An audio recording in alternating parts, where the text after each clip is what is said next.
go. The microphone is on. Welcome, everyone. If you're hearing fan noises in the background, you're right. It is hot here. Extremely hot in my apartment, but we'll work on getting it cooled down a bit. Of course, during the day, when I'm not here, I have a tendency to kind of close the blinds and stuff like that. So there we go. And things heat up, but it is what it is. I do like the warm, so slows you down a bit though. Anyway, thank you, Piggy, for that wonderful super chat. Just noticed it there and writing that down. And for all those good people who are in here, Piggy is back at home, and I'm back. Beware. Yeah, but you're not that back. Okay, we'll let the cat out of the bag. She's got a broken femur, but she's at home. So, yeah. Don't worry, she can't chase you. If you run fast, she can't keep up. She's only so fast on her crutches. Thank you, Piggy. Anyway, welcome everyone. Glad to have you all on board. I'm your host, DrFox2000, and you are watching a VolcanoX live stream. Need me, Dr. Fox. What? Need near Dr. Fox? Neater? Oh, maybe. Yeah. Oh, let's see. All kinds of people popping in here, and we're glad to have everyone on board.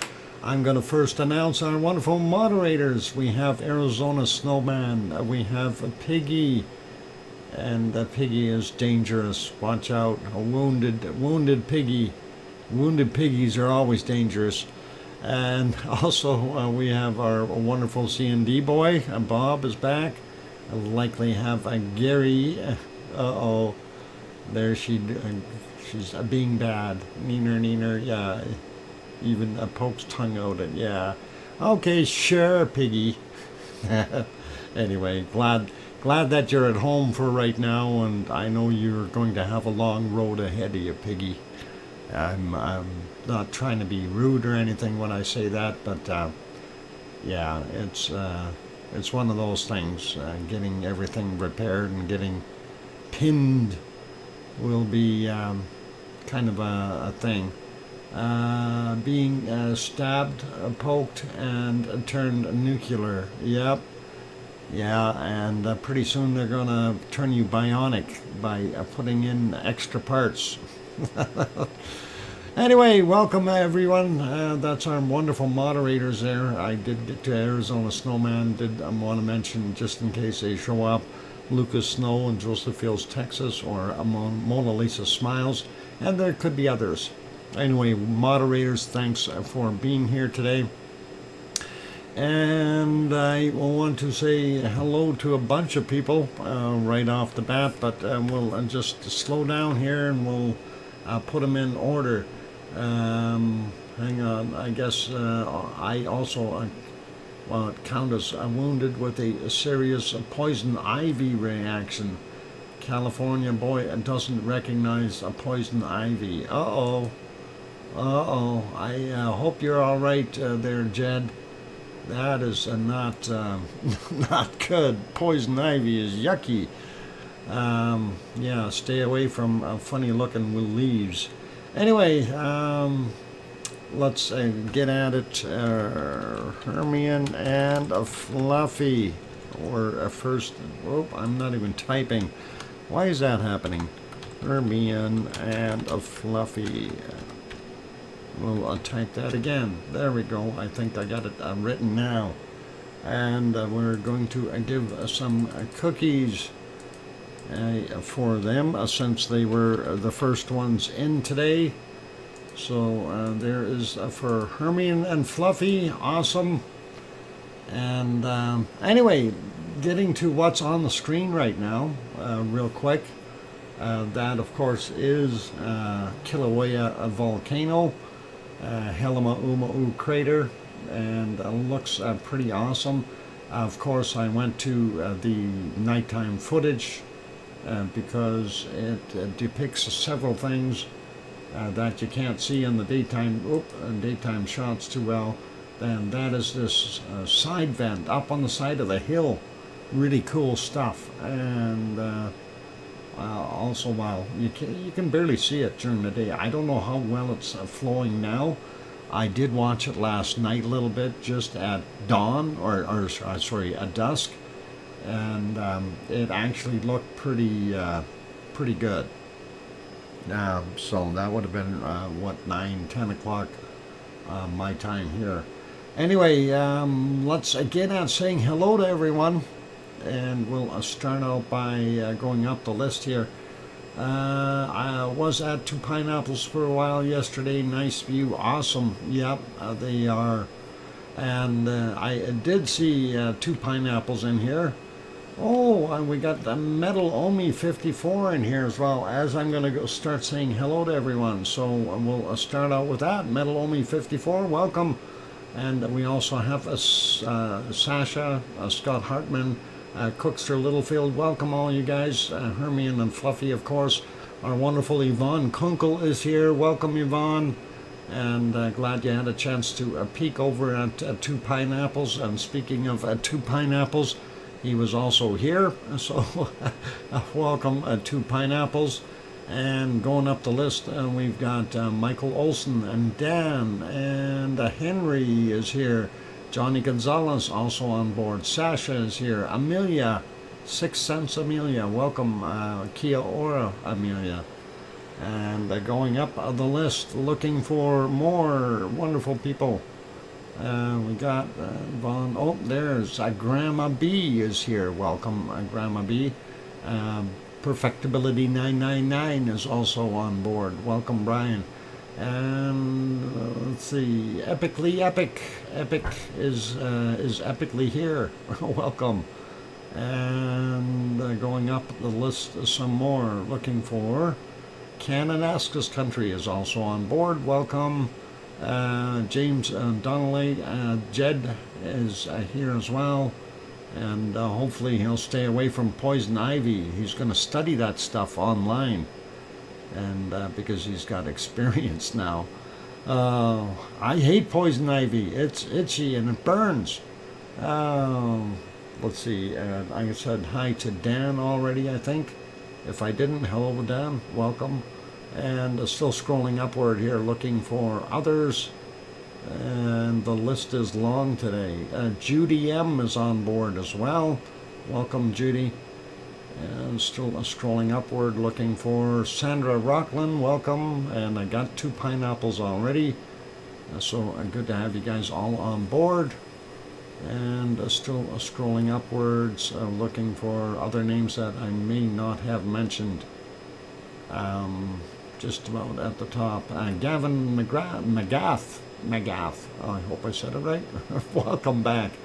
Mon DJ also on board. Peter Greenlees is here. Welcome, you guys. And let's see, a whole bunch of you today. That is awesome. And I think, it's lava that helps. When we see stuff erupting, it definitely brings people out of the woodworks. Because the woodworks are on fire? No, because it's lava. Everybody loves lava. Okay, I'm all the way to the top. I don't see any other names. If there is someone that did not get their name mentioned, I do apologize. I try to say hi to everyone. Bo is here. Welcome, Bo. Glad to see that you just popped in. We got Peter for sure. Mona, Mona Alfano also here. Welcome, Mona. Good to see you. And I think I've got everyone. Excellent. Okay, so let's start out the show by saying, welcome. And of course, what we're seeing is Hawaii from earlier this morning. And I'm liking it. I'm going to just put it back to live for right now, just so we can do a little bit of a comparison. And there in that corner, you can see that corner vent that's up the wall there. It's really cool to see that, in my opinion. But it's also interesting. It looks better at night or zoomed in or in the evening.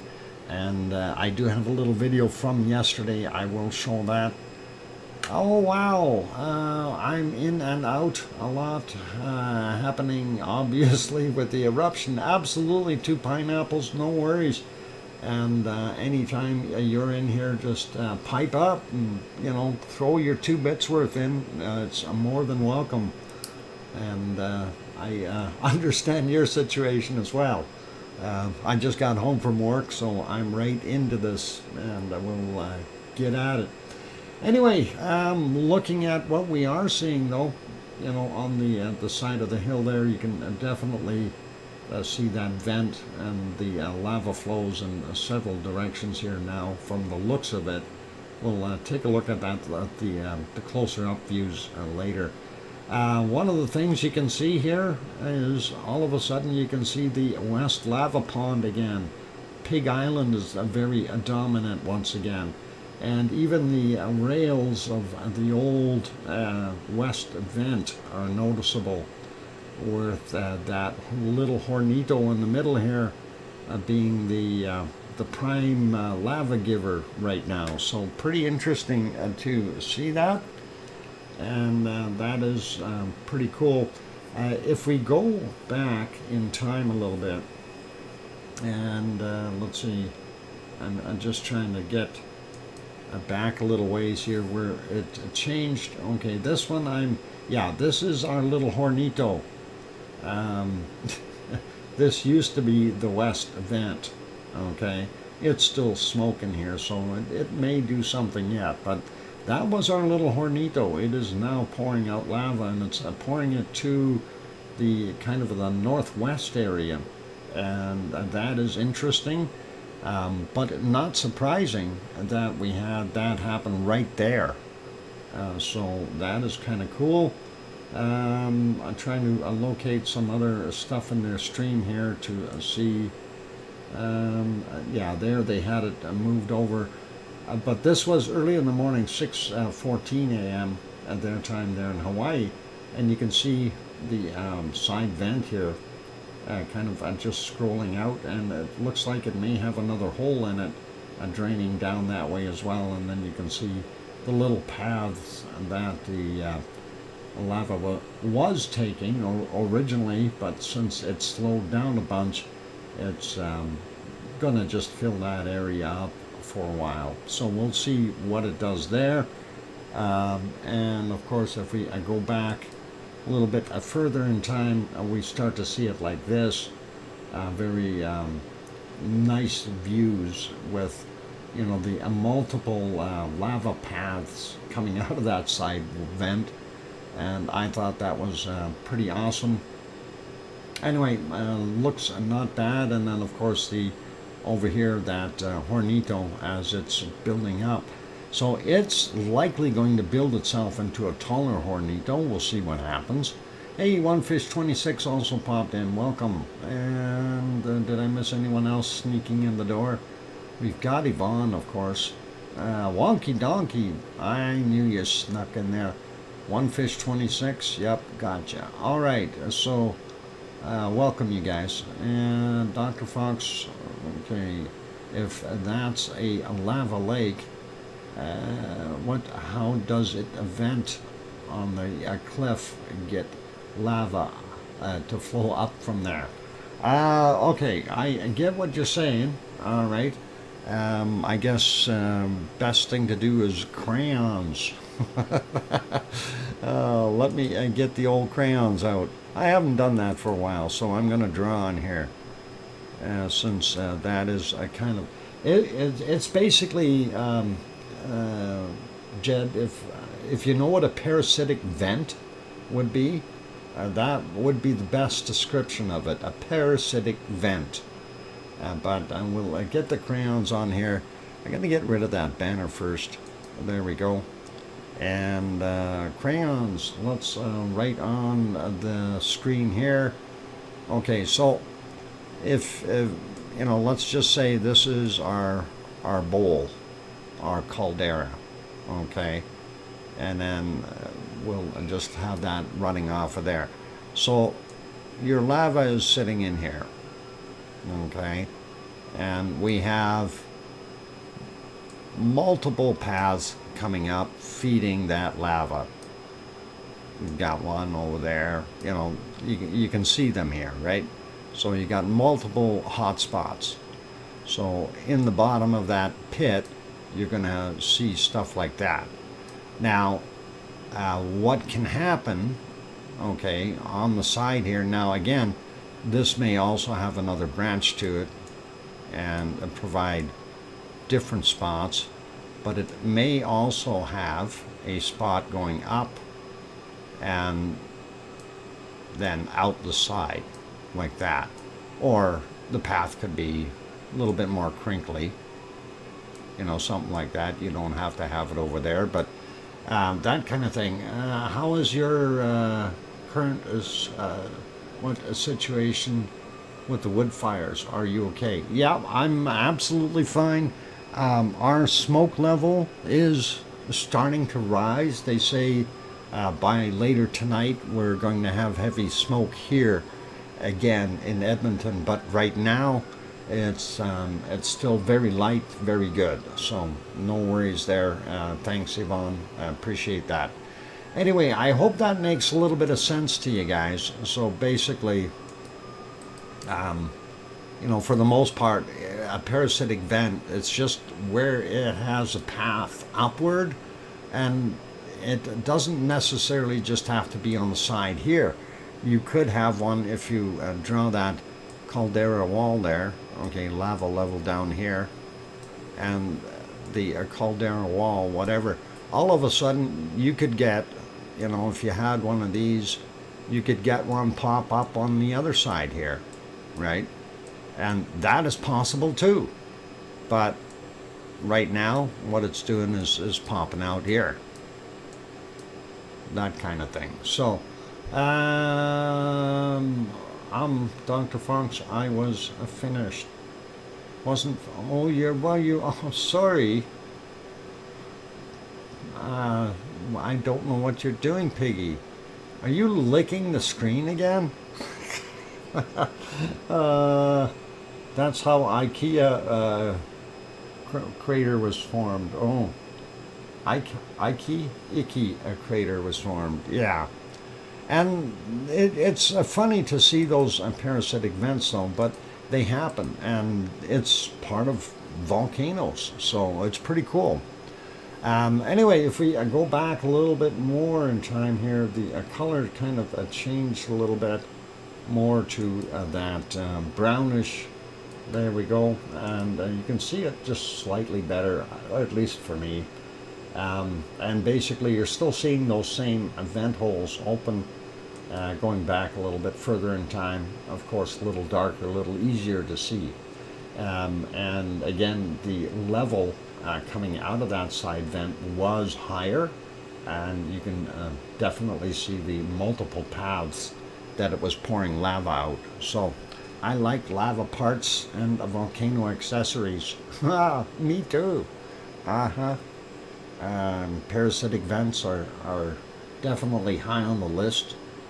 You know, at least that's what I figure. Oh, let's see. Oh, hang on. Is it break time already? It's almost, well, it's a kind of break time.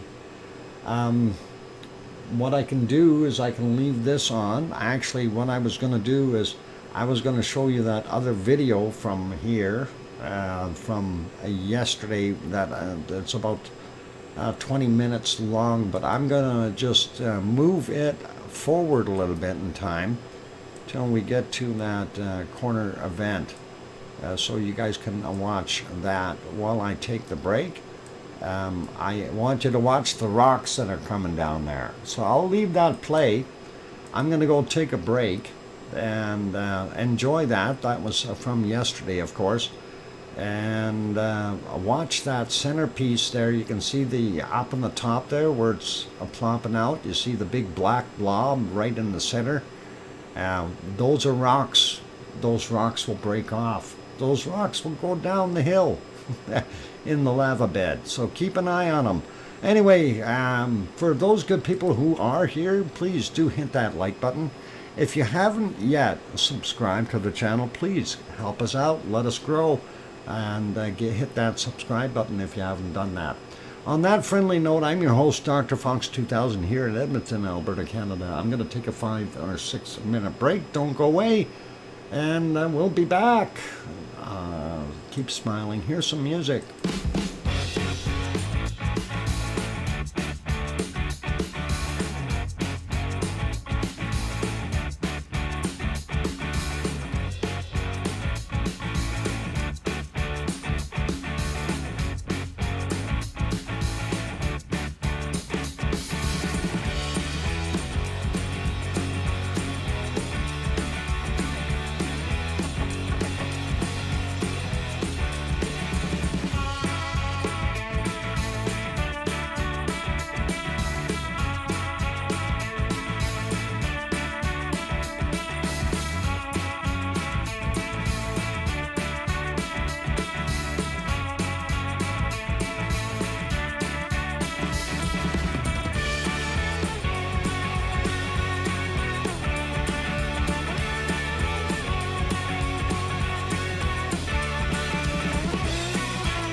there we go. The microphone is back on. Welcome back, everyone. And Piggy, get yourself some rest. Just sit back and relax and enjoy the show.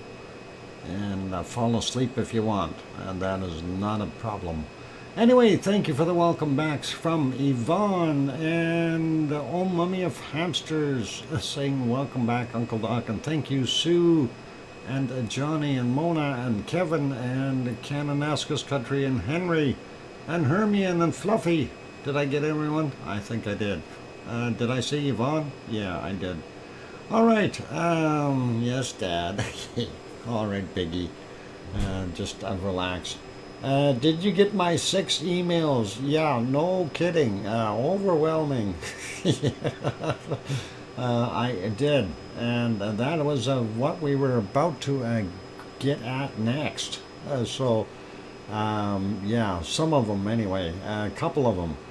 Lovely rockfall. Yeah, you guys noticed that. I hope you did catch it. And the big rock there, I think Cookster mentioned it was at 1830 top boulder. It takes a nice fall, and it did.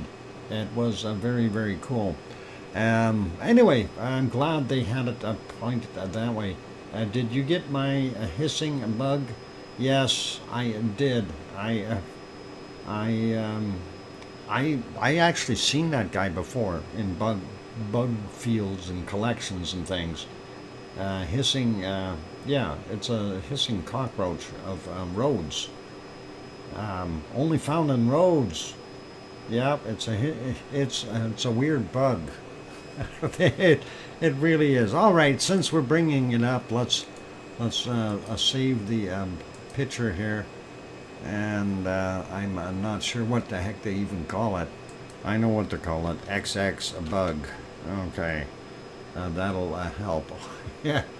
Anyway, well, let's see if we can bring it up for you guys, just so you know what Piggy does. Not found on sidewalks. Oh, you never know. You can find them on all kinds of places. Let me see if we can get that up on the screen and kind of freak everyone out. Okay, what do I call it? XX bug. Let's try that, wherever that is. Maybe I should get back into the X's. There it is. Okay, so I don't know how well you can see that, but there it is on the screen. And yeah, not that cute, but I've seen those before. Orca beetle? Is that an orca beetle? I don't know what they actually call them. Yvonne Kuckel, I send doc info in the summary form of volcano activity of the day around the world. Yeah, that's what she does, and she does a wonderful job at it. Anyway, let's get rid of that scary bug.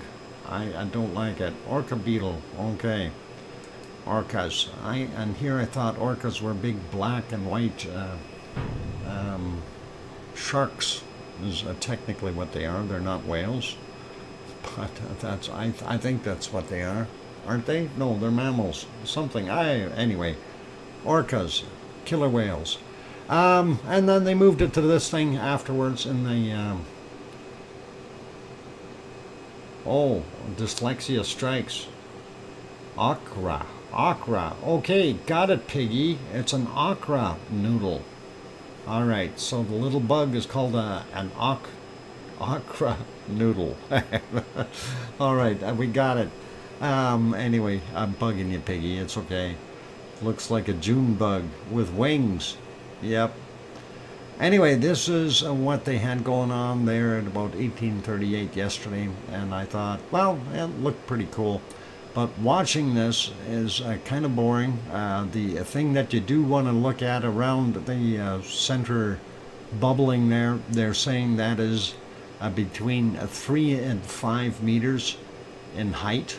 So when we're seeing it from afar, it's a little bit deceptive. You know, you don't realize 3 to 5 meters, and that's about 15 feet up. So that is quite a large amount of bubbling coming out.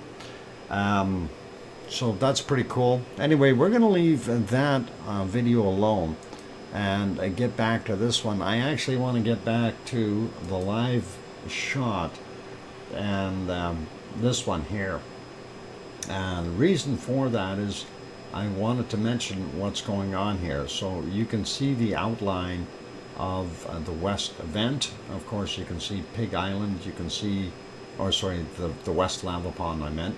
And you can definitely see the old west vent and where the Hornito is developing once again, even though it was flooded out. And the entire area was flooded out with much more lava than what we're seeing right now. Two things have happened, okay? Some of the areas, the lava has drained off a little bit into little nooks and crannies that it could find. The other thing, of course, that the lava has done is has degassed itself. As it cooled, a lot of those gases came out, and the volume, of course, decreases because lava has a lot of bubbles in it, and as those bubbles leave, the volume becomes less. More dense, mind you, but less as far as what's in there, and all that gas is gone. So looking at what we've got, you definitely see the outlines, the old outline of the southwest lava pond starting to show up as well. What we refer to as the toe area there is definitely showing up now as well. So interesting that that's happening, but it's also telling us, like I say, two things. The gas is coming out of the lava, and number two, we've got drain holes somewhere, okay? And depending upon the level that we will notice later on, we'll use the West Lava Pond as a guide to see, if we start losing lava in there, darn well it's draining out. It only has so much gas in it that it will release. So the volume, it'll be finite as to that, but the rest of it, if it's going to disappear on us, that will be a good indicator that we still have holes down in the bottom of that west lava pond. So we'll see what happens. And maybe this thing is going to stay running for a while. But from what I see, from the activity we had when it first erupted to now, it really does, show a downfall in activity. In other words, just not that much happening anymore. So that's what we're seeing. And hopefully it'll pick up again. I'm still very interested in watching that west wall vent. That is really cool. I certainly hope they zoom in on it more so we can kind of keep an eye on it, because that is one of the feature points right now with it. So pretty cool. Anyway, let's just take a look at a couple of the other things that they've got on their reports here. I did have that, so I can make that bigger. There we go, like that. So Kilauea volcano update. Another lava. Another lava oozes out of the crater walls. Oh, the fissure event, the one we just talked about, right in there. If we make that a little bigger, there you go. So that is basically what we were yakking about, the parasitic vent possibly, and allowing it to ooze out the side. So the ring-shaped lava lake within the Helmaumu crater at dawn today. So that is pretty cool. And today being yesterday. And anyway, what else did it say? Effusive eruption at the volcano continues at stable levels. The most active fountaining continues to remain a chain of eruptive events feeding lava into the into the growing lava lake based on the crater floor. So anyway, pretty cool. I kind of like that photo. That is pretty awesome. Let's see, is there anything else? There's Helima Uma'u from the air, and a bunch of guys sitting around. Okay, those are not the same. Let's get rid of that. The second report, of course, was this one, and the Kilauea volcano update. Activity slowed down. Alert status lowered to a watch. And of course, here's that photo. The thermal eruption map was developed from data collected shortly after the onset of the eruption on June 7th. Warmer colors are hotter temperatures, with a red indicating lava fountains. Okay, so that gives you a pretty good idea of where the activity is. And pretty cool looking. So, and let's see what else they got in that report. No, same picture, and I don't think that's right. Okay, we'll leave that there. HVO Observatory lowered the volcano's alert status from a warning to a watch, as the average effusion rate has waned over the past hours, and no infrastructure is being threatened. So that's all cool.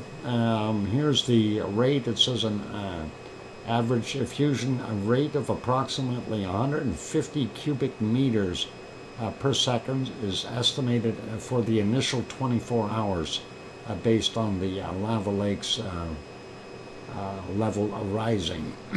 Pardon me.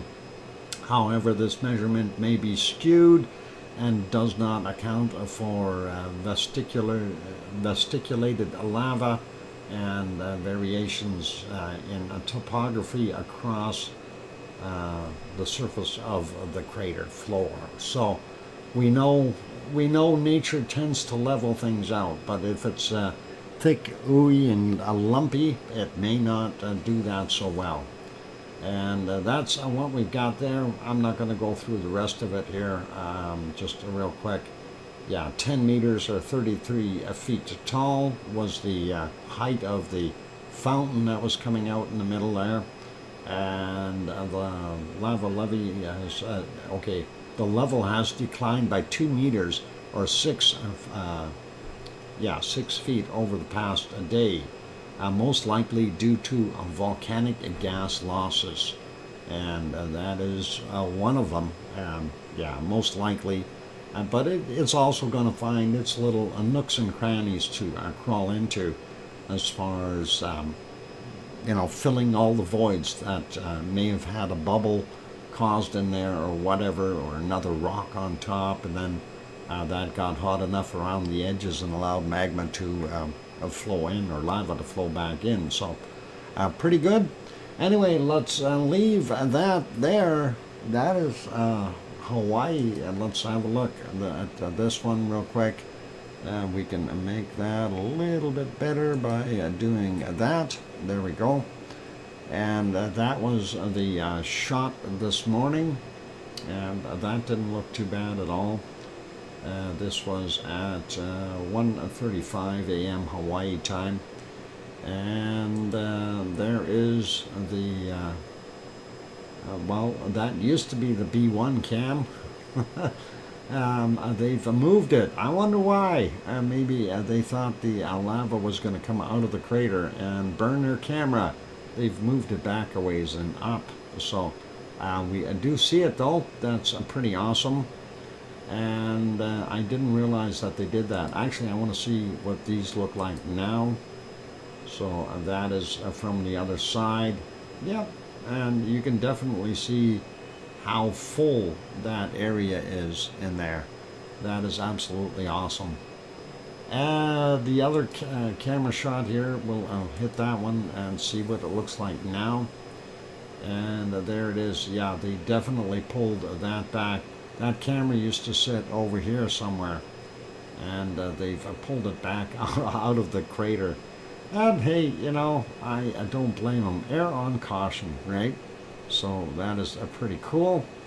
And let's look at the thermal. This was the thermal from 1:48 a.m. Hawaii time, and it definitely is very impressive. I like it, and unfortunately, let's see, if we go like this, we can see it, maybe just, that's the whole thing, so there we go. And looks not bad. So let's redo that, take a look at it now, see what the differences are.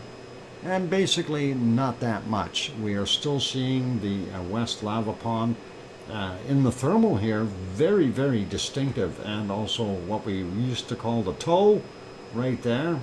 Not a surprise to see that hotspot still right at Pig Island, and of course that was our southeast lava pond that only has a little bit of a crater left in it over there, and of course most of our wonderful effusive lava down in the forefront.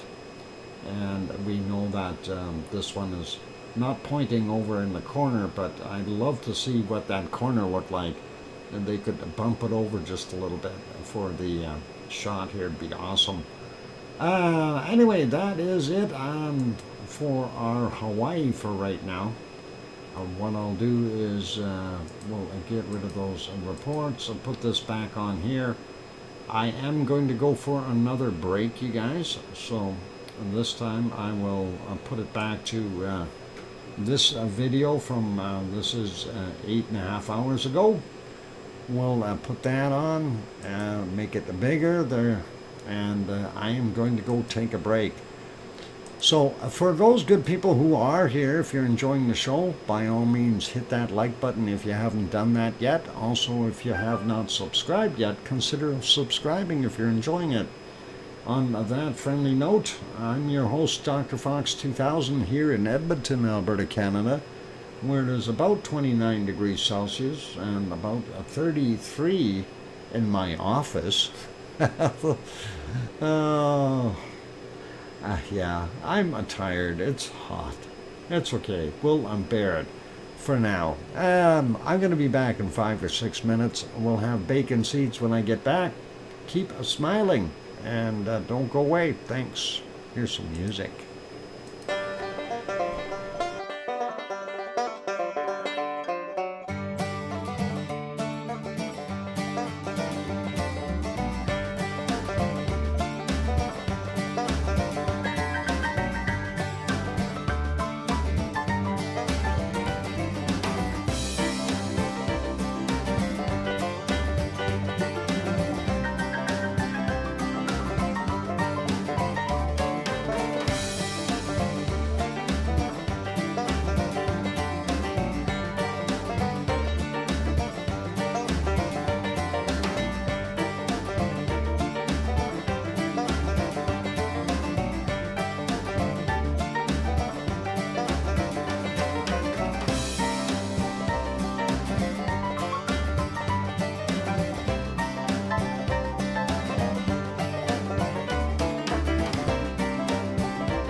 And there we go. The microphone is back on. Welcome or welcome back, everyone. I'm your host, DrFox2000. And of course, I get a frog in my throat just when I start to talk. Go figure. All right. Hang on. All right. Took care of that business. Anyway, thank you for the welcome backs from Scott and Sue and Johnny and Kevin and Sophie and Kananaskis Country and Henry and Sasha and anyone else I missed. Oh, mummy of hamsters, thank you. Wabbit, welcome back. Oh, Rabbit, yeah. Actually, it was a squirrel earlier in the tree, but that's okay. I kept my composure. Anyway, we ran out. Well, we put it back on the live screen here. Let's continue on with the important stuff, though. And of course, that next thing coming up. Oh, you, Dr. Fox 2000. Thank you, Sharon Stewart. He, her, you. All right, got it. Very funny. Let's continue on though, and we'll do what we're supposed to do at the top of the hour, and that's bacon seeds. Everyone loves the bacon seeds. AQI up to 125 in Edmonton. AQI, oh, air quality, yuck. Yeah, it's starting to get, I'm looking at the other cameras and yeah, it's starting to get a little on the foggy side. Anyway, our wonderful Piggy has sent us more wonderful photos. And of course, Piggy is resting now, so hopefully she'll be okay. Of course, those she sent those way back when. I'm not sure what this is all about, but I think it's got something to do with watermelons and pigs. But there's a one eating some and enjoying it on a nice hot day. That is always cool. Hi, my lovely lava family. I'm lurking and eating pizza in honor of my Anne. May she rest in peace. Yeah, oh, mummy of hamsters. Always sad to know that. But in peace is better. Summertime. Oh, here's some more. They must like watermelon. Those two are enjoying their little snack. That is pretty awesome. What else we got? Oh, another one eating watermelon. That is pretty cool. Let's see if that one gets a little more active. Some more watermelon eaters. They each have their own slice, I guess. So, yeah, that would be nice. Eat some watermelon. And let's go take a look at the next one. Oh, a big slice, little pig. Wow. That is pretty awesome. And let's see what else we got. Yep, lots of watermelons. Oh, there you can see action. That's actually pretty cool. But it takes a big chunk off and just chomps it down. That is awesome. And yep, I knew we'd see this one again. He was in that earlier photo. Anyway, that is a wonderful watermelon eater. Here's another one. And again, this is a little guy looking at it going, ha ha, I like this. Slurp. And here's some more. Now this one's getting pampered. Definitely getting pampered. Oh, watermelons turn bacon seeds into yummy hams. Yeah. That is pretty awesome. Anyway, this little guy getting hand-fed, and I think he is enjoying what he's doing. And one more bit. No, we got maybe two more. Yeah, we got two more bacon seeds. This one obviously has a spoiled parent, being spoiled by the parents, and already taken out of the big watermelon husk, and only the ripe fruit being fed to it. And of course, that is pretty awesome. And we have one more last bacon seed for today, and that is this guy or a girl wearing a babushka or some kind of a wrap and enjoying half a watermelon that is broken open. That is very, very awesome. And that is our wonderful bacon seeds for today, you guys. And that's all we got. I missed, earlier. Oh, you missed somebody. Okay, and now it is a time to go over and take a look at our secret volcano. I made this one easy today, so hopefully you guys will be able to come up with the name real quick. There's your secret volcano. It is there. Scott was the first one in, going Egen, and it's a lovely shot of Egen, and you can see how the lava's glowing blue, and of course very high in sulfur. And when sulfur and oxygen come together, and the heat, of course, it is looking pretty darn cool. So Scott Hartman, since he was on the ball and got it real quick, Scott, you get the cookies and paste. There we go.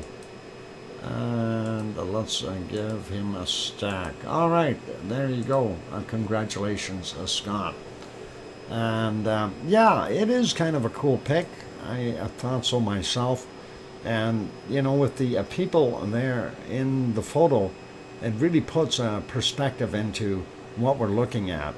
You can see right between the two rocks there, you can see the two people standing there, and that is very, very awesome.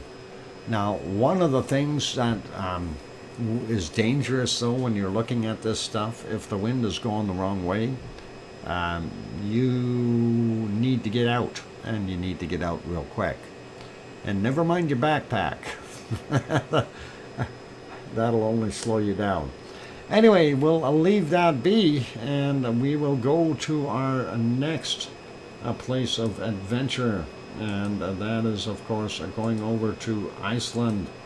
And we will have a quick look and see what we've got going on there.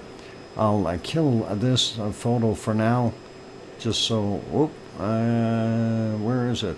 I need to kill it. There we go. I'll leave it on there for right now, and we'll get over to Iceland. Let's go do our thing. Anyway, it is 15 minutes after 1 or midnight there, so we're on the next day already, since they jumped over. We are on the 9th, and they are on the 10th. And yes, this is 15 minutes after midnight, and it is that light outside. So that is pretty awesome, and of course we like the view. Let's go back. I'm going to say let's go back 11 hours and see what it looked like then, and just to get a better look at the day. And that will put us to 13:14 or 1:14 p.m. And look, not bad. The sky was a little bit broken up as far as the cloud up there, so a little bit of light coming through. Unfortunately, not as beautiful as it could be, but hey, I'm sure they don't mind. Let's put that back on live. It wasn't raining. That's a good thing. Let's click on the, we'll make that one smaller. Go to the next one. This also from the Perlin Center there in Reykjavik. And of course, there's the regional airport. And, this late at night, or this early in the morning, 15 minutes after midnight, and it's still able to see Egen out there. Not Egen. I'm thinking of the secret volcano. That's not it. What is it? It's Kilauea. Sorry.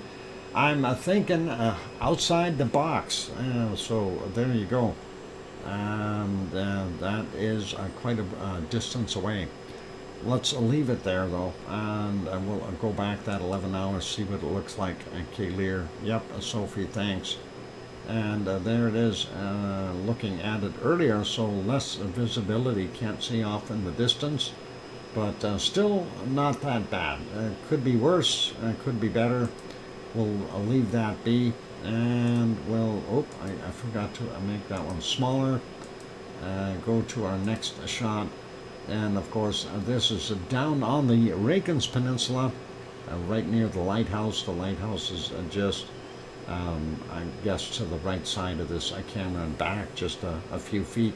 Anyway, we're seeing the steam geyser here, the primary one in the area. Of course, the other ones here, these are the steam collector pipes with valves on it, so they've got a whole bunch of steam vents there that they are drawing from. That includes over on this far side and there as well. And that is what runs that power plant, so pretty awesome.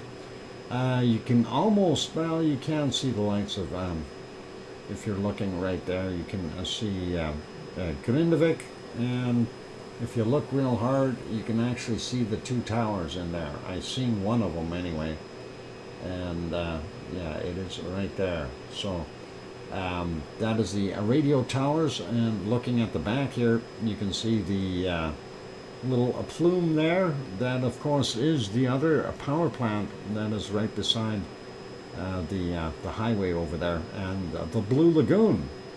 You can even see the top of Ragnar if you're looking off in the distance. Let's back that up though a bunch and see what it looked like there. I know the visibility wasn't as far, but a lot more light in there. And there you go. Yeah, not able to see as well off in the distance, but that's okay. Vent still doing its thing, and yeah, a lot worse as far as visibility, but still looks not bad. The camera's shaking a bit, letting us know it was windy there. Iceland is a fairly windy place. Putting that back on alive, let's go on to the next shot. This of course is from Katla, and unfortunately right now we can't see Katla. Let's go back a bunch of time and see where we could see it, if at all. No. I'm surprised. We did have reasonable weather in the other locations, but over at Katla we have no such luck. This is about the best it's going to get, unfortunately. So we're not able to see very much of even the edge of the mountain chain over there. But trust me, there's a big heap of ice underneath there, and that is the center of it there being a Katla. Let's leave this one be, not going to worry about it. We'll go to the next shot. We'll see how that one looks. That's even worse.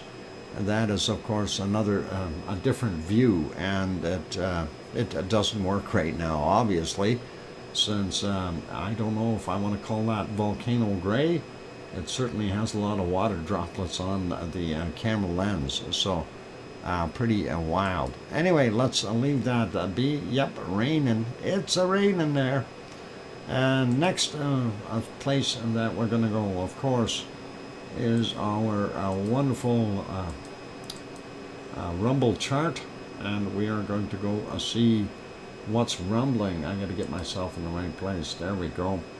Going to refresh that just so we're completely up to date, and there we go.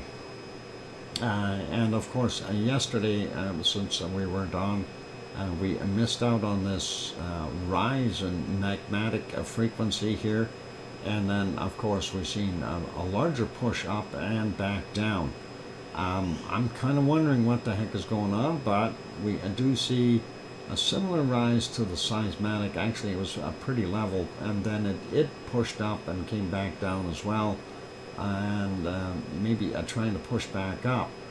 We did see some tremor activity right in here.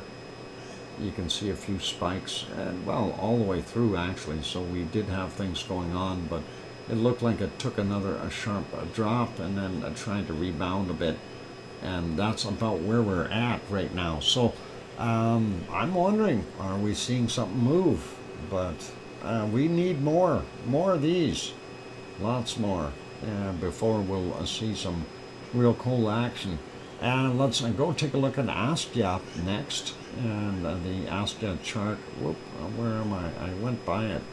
I'm going so fast. There we go.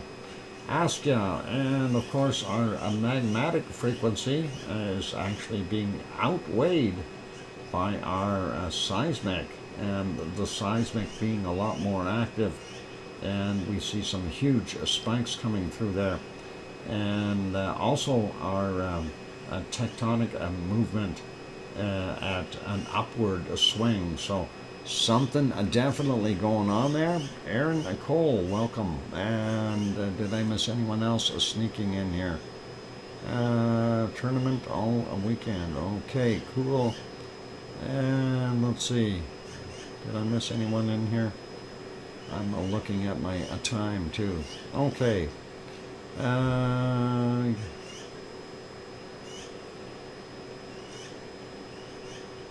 Try with the socks. Oh boy, oh boy, oh boy. Uh-oh, we've got a rivalry here. Anyway, ASCIA doing its thing, so we'll be able to see a few quakes there, I'm sure. Let's go down to the next place of interest, and that'll be actually up in the very north of Iceland, and that is the island of Grimsey.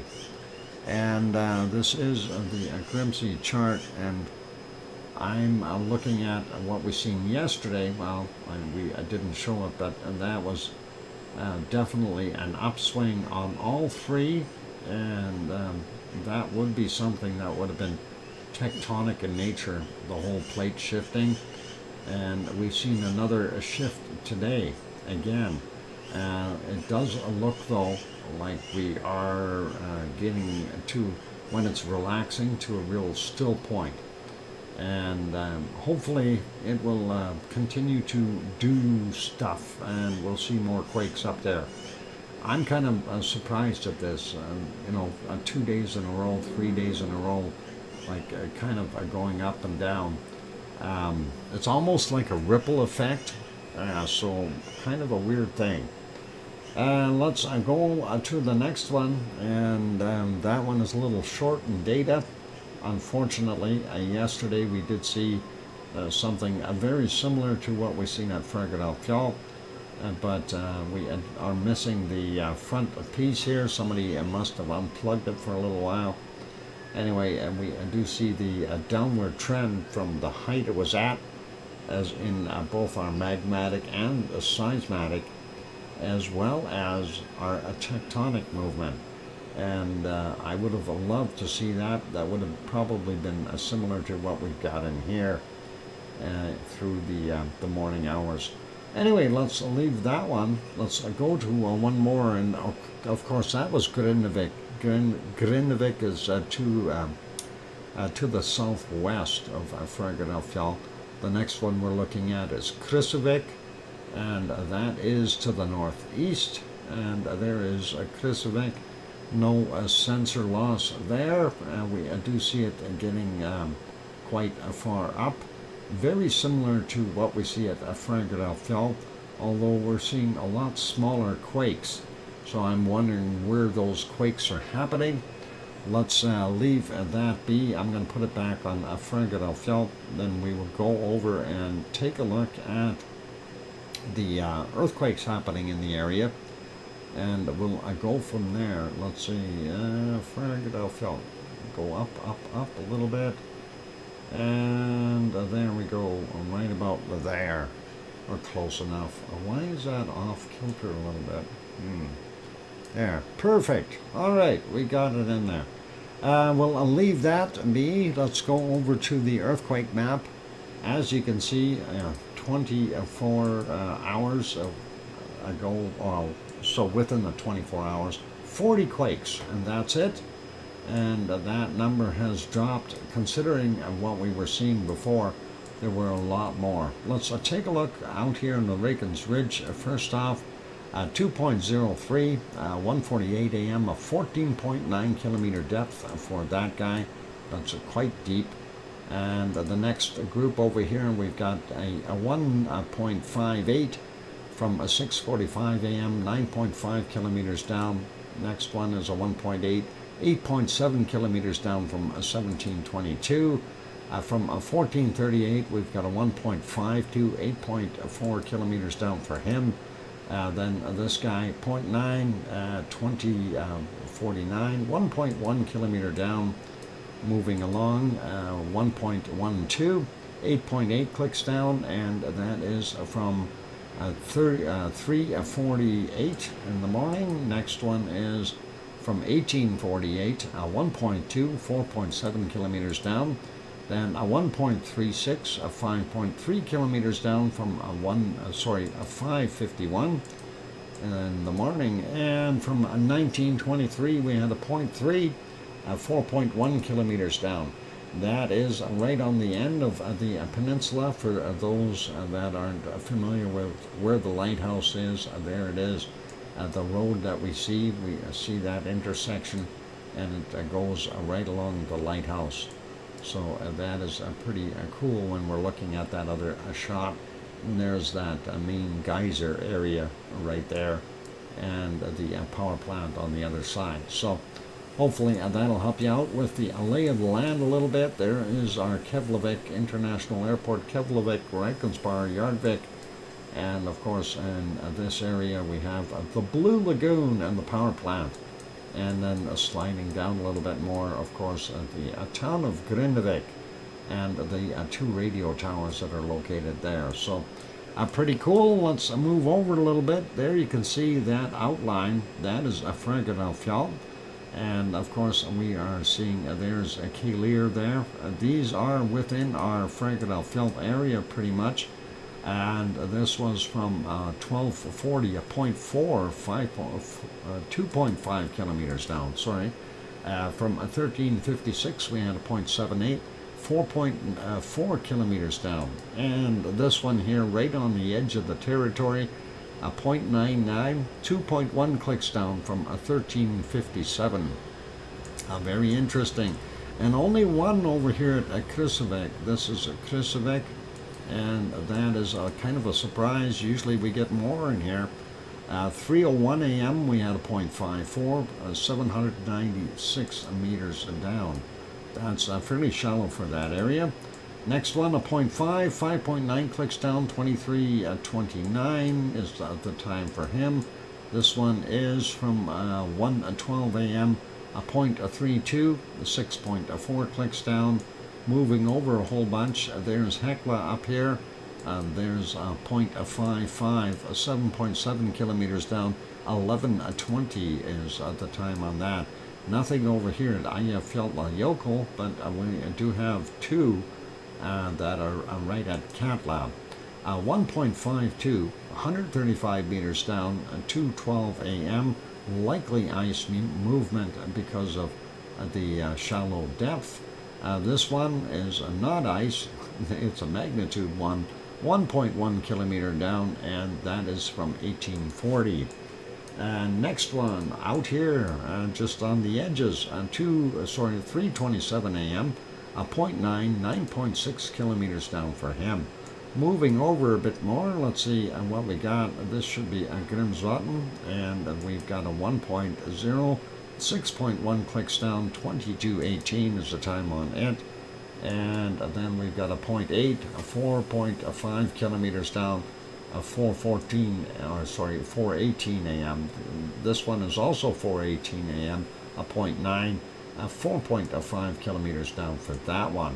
Moving up a little bit, we see out here at Bardabunga, we see 3 of them, and this one is from 3:27, 2.15, 4.3 kilometers down.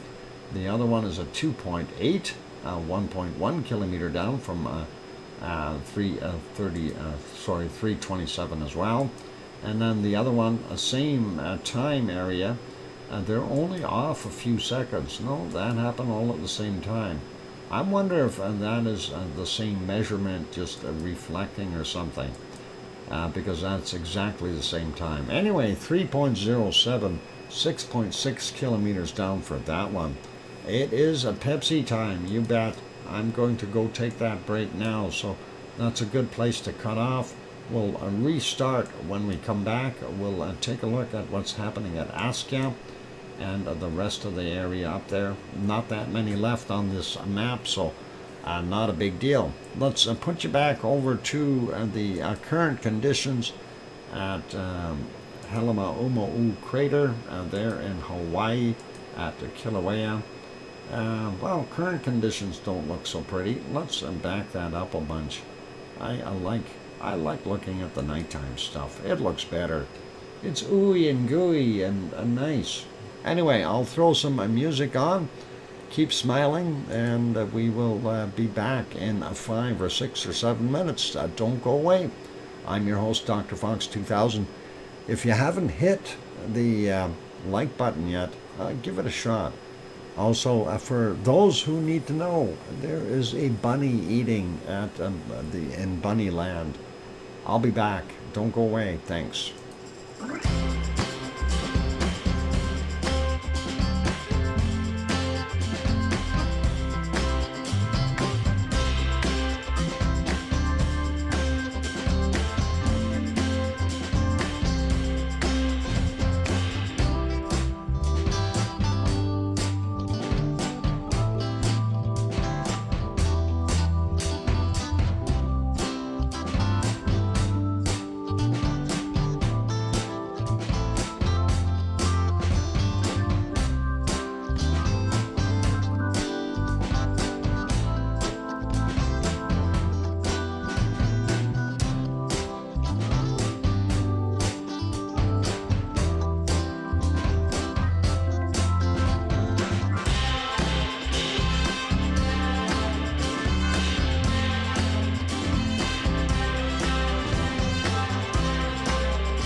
And there we go. The microphone is back on. Welcome or welcome back, everyone. I'm your host, DrFox2000, and you're watching VolcanoX, a live stream. And thank you for the welcome backs from Sasha and Sue and Kevin and probably a few more as they realize that the microphone is back on. But I do appreciate it from all of you. And welcome or welcome back from me to you. You hear the police? Uh-oh, and the police are coming. We're busted. That's it. No, there's kids screaming outside. Maybe the cops are coming to take care of that. That'd be pretty awesome. Anyway, no, they're just playing. I'm kidding. They have to grow up and be wonderful kids. And let's see. Okay. I'm just looking at what's going on. Okay, cool. I got your email there, Cookster. We'll take a look at that in a bit. Yeah. And Sharon Stewart says, I hear you, Dr. Fox 2000. I think there was a police and maybe fire, maybe ambulance or something. They sound like both. So I could be it. Anyway, let's get back to where we were. I'm going to just leave that be and click on here.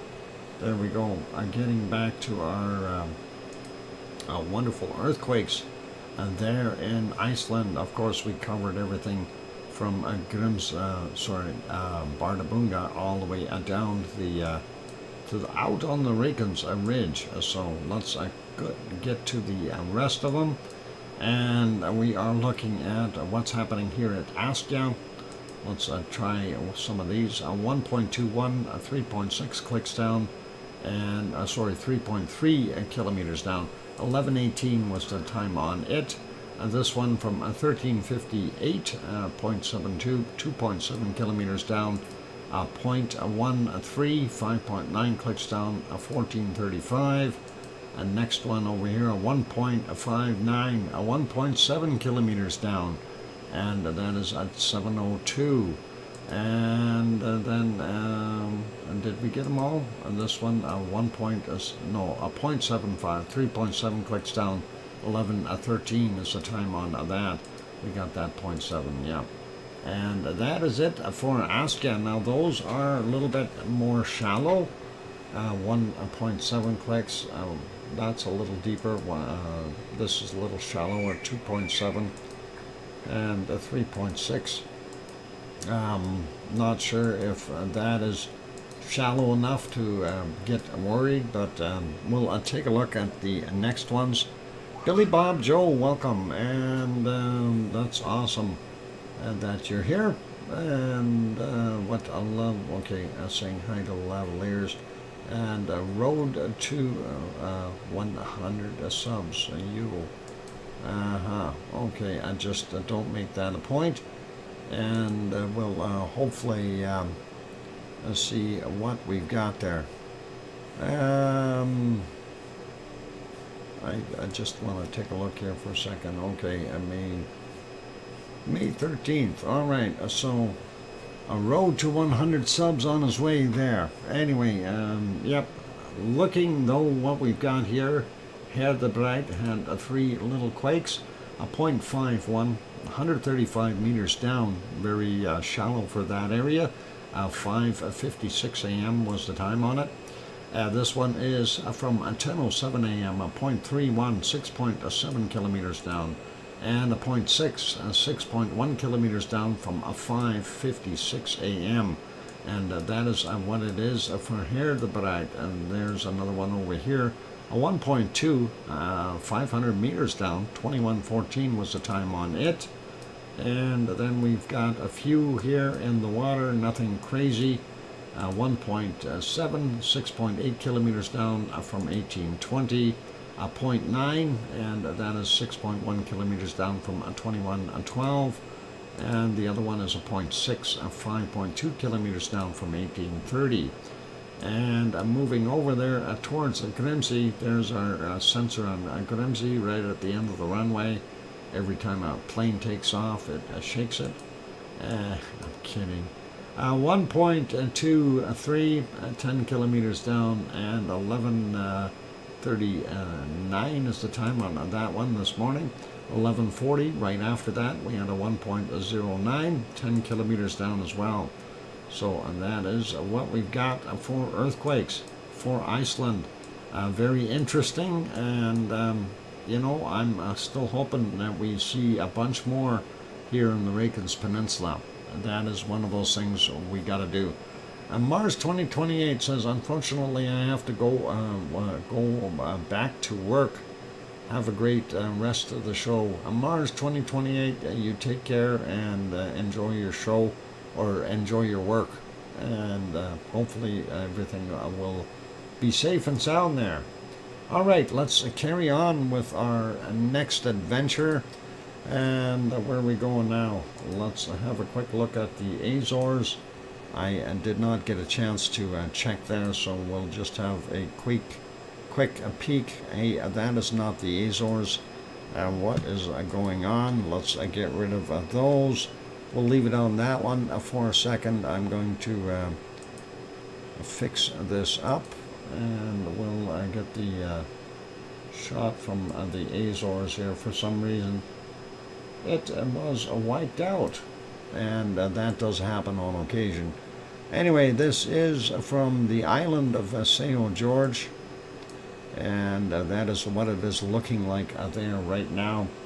That, of course, is one of the villages on São Jorge, or St. George, if you want to say it either way. And this is the harbor. You can see the Pico Islands lights off in the distance. Unfortunately, you are not able to see Pico Island if you do it this way. That's a daytime shot of it. You can see what it looks like over there. And we'll put that back on a night view, and let's take a look at the other one. Not sure because, our clock already stopped. We're well over that time limit. We do see quite a bit of white water down there though, so I think it may not have been very good weather there for boating, if you want to call it that. And let's see, what happened to Susie Q? Susie Q. Anyway, let's take a look and see what we've had for shakers. I'm going to grab that as well and make it a little bit bigger for you guys, since that got chopped up too. So anyone wants some Hawaiian shirts? They're in style right now, apparently, since the eruption there. Hawaiian shirt sales are up. Anyway, let's get rid of that. That is refreshed, so I'm going to make that bigger. And of course, on our map, the first thing that we can zoom in on and look at, we do see this. 2.6, 14 kilometers down, came in at 2306, and that is quite deep underneath there. If we go zoom in a little bit more, that is Pico Island, so there is Pico Volcano, and that is where the quake happened, and it was an hour and 39 minutes ago, so pretty cool. And let's zoom that back out a little bit. I'm gonna fix that screen up just a tad bit. I think Kim Raudenbush bumped it when he came in. Oh, hi Kim, I didn't see you standing there. Anyway, I'm kidding. He pushed it deliberately. Oh, I'm kidding on that too. Anyway, we do have this one here, 18 hours ago, 2.2, and that is surface quake, came in at 6:21 a.m. Today. The other one is from 5 hours ago, 2.7, and a surface quake as well, came in at 1955 GMT, so pretty cool. So we've got a couple quakes there on Terceira, and of course, you know, we want to see more. Is there any more quakes? No, I don't see anything else there, except for we do see this one here, a 2.9, and that's right on that mid-Atlantic ridge, 15 kilometers down, 9.3 miles, if you want to call it that, 10:09 GMT or UTC, and that is where it is. So that is pretty awesome. If we zoom out, and we can see where we are actually at, and of course down here is the Canary Islands, and this is Portugal and Spain and France and England and Ireland over here, and Newfoundland over there, and Sue waving hello to us from Cole Harbour over on Nova Scotia, and that is all awesome. I'm not standing there, that's a holographic projection.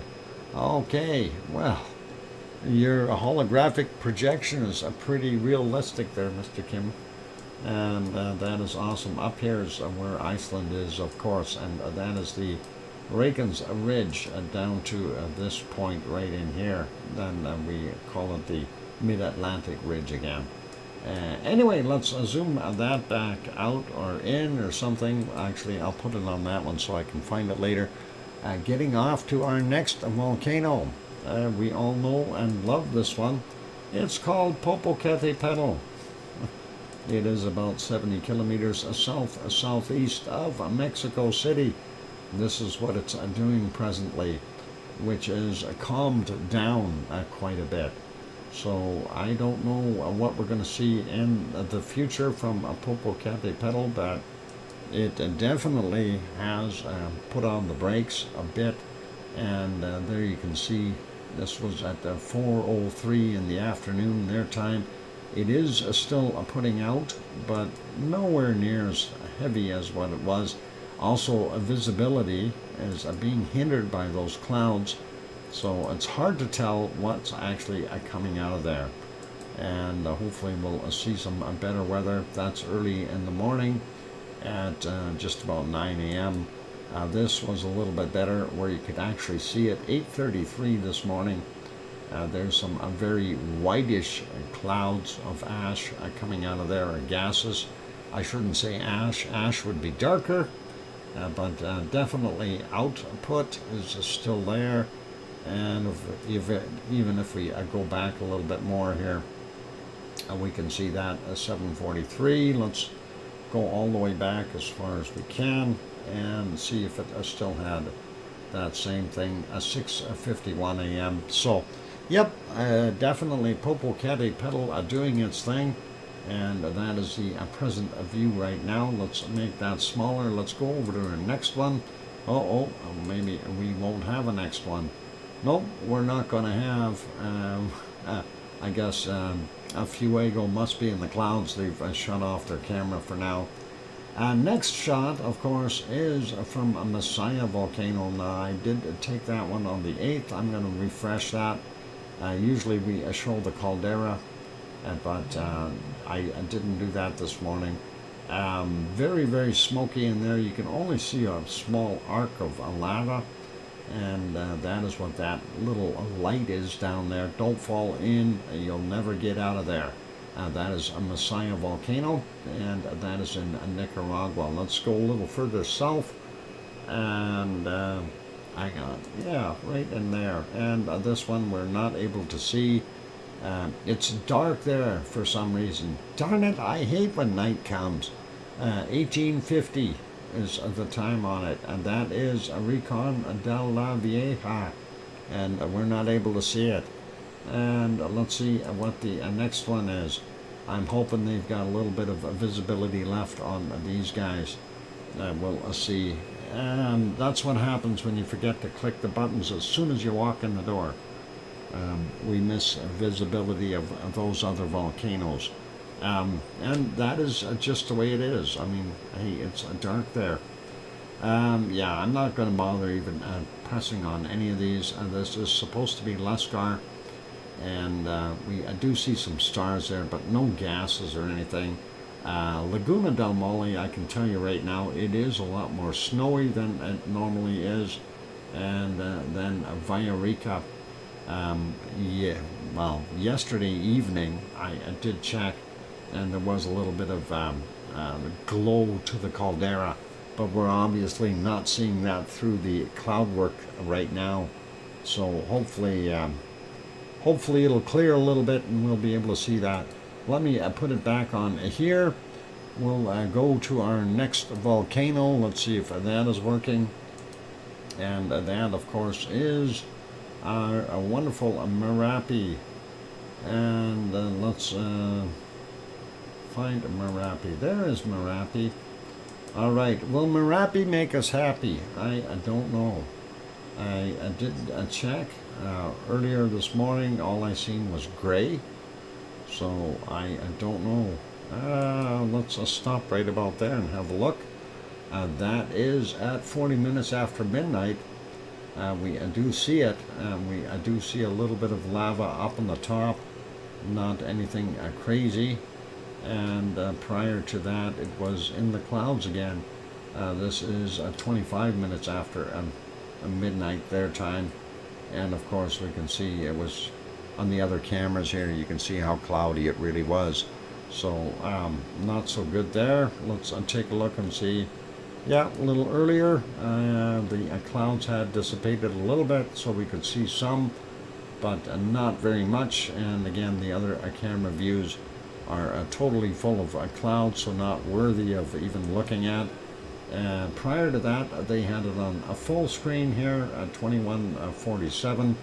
A little out of focus, but not much you can do about it. And if we go here a little further back, we see that from 2106 yesterday, a little bit more lava. So not a heck of a lot happening there. Let's put it back on live, make it small. We'll carry on, go to the next one. So Merapi did not make us happy. And Mount Ruapehu is visible, and there it is, Mount Ruapehu in New Zealand. Merapi, by the way, for those who don't know, is in central Java, Indonesia. And this, of course, is Mount Ruapehu, and that is south of Taupo Lake, and that is in a very heavily volcanoed area. And you can see it with its snow caps, and beautiful. No Stromboli either. Don't we have Stromboli? I don't know if Stromboli is visible today. Let's see, and we'll take a quick peek while I've got that on there. Oh, yeah, no Stromboli. It's all dark. What did you do there, Kim? Did you steal the Stromboli? You took all the light from Stromboli, now we don't get to see it. Way to go. Anyway, that is what we got there at Taupo. Beautiful day for those folks. So I guess we call it a beautiful winter day. And that is pretty cool. And let's back that up just a little bit. Yeah, that was earlier. I'm going to leave it as that for Ruapehu. Let's go over and take a look at the charts for Taupo and go from there. And remember yesterday we had that big spike. Well, we looked at it, and we do see a couple more after, and another one again in the same kind of an area there. So we are seeing that almost right at midnight or midday, whatever time their markers are, is when the quakes are coming. Kind of odd or weird or what? But anyway, let's leave it as that. We'll check on the other map right away, and if we had some quakes. Notice the quakes are here as well on this chart, so those might have been somewhere closer to both sensors are in between, whereas this guy is a lot smaller. If you look at that chart again, there's the two, and may have been closer to the other one, and that is fairly tall here, so likely something taller. I'm going to just take a quick look at the earthquake map, and we'll bring up the other one. Going to refresh that, and we'll take a look and see what we've got for quakes today. They are in New Zealand, and let's see, yeah, right there, this guy, 3.3, that's about the right time for that, in between both sites. That would make sense, and that was definitely a worthy. Wow, Sharon Stewart, that is awesome gifting. Sharon Stewart, that is very kind of you. Gifted a 10-pack, and so many people got gifts. Let's see who we got. Chicky and Andy Morgan and Juicer Knot and Timothy Sowers and Jed got one.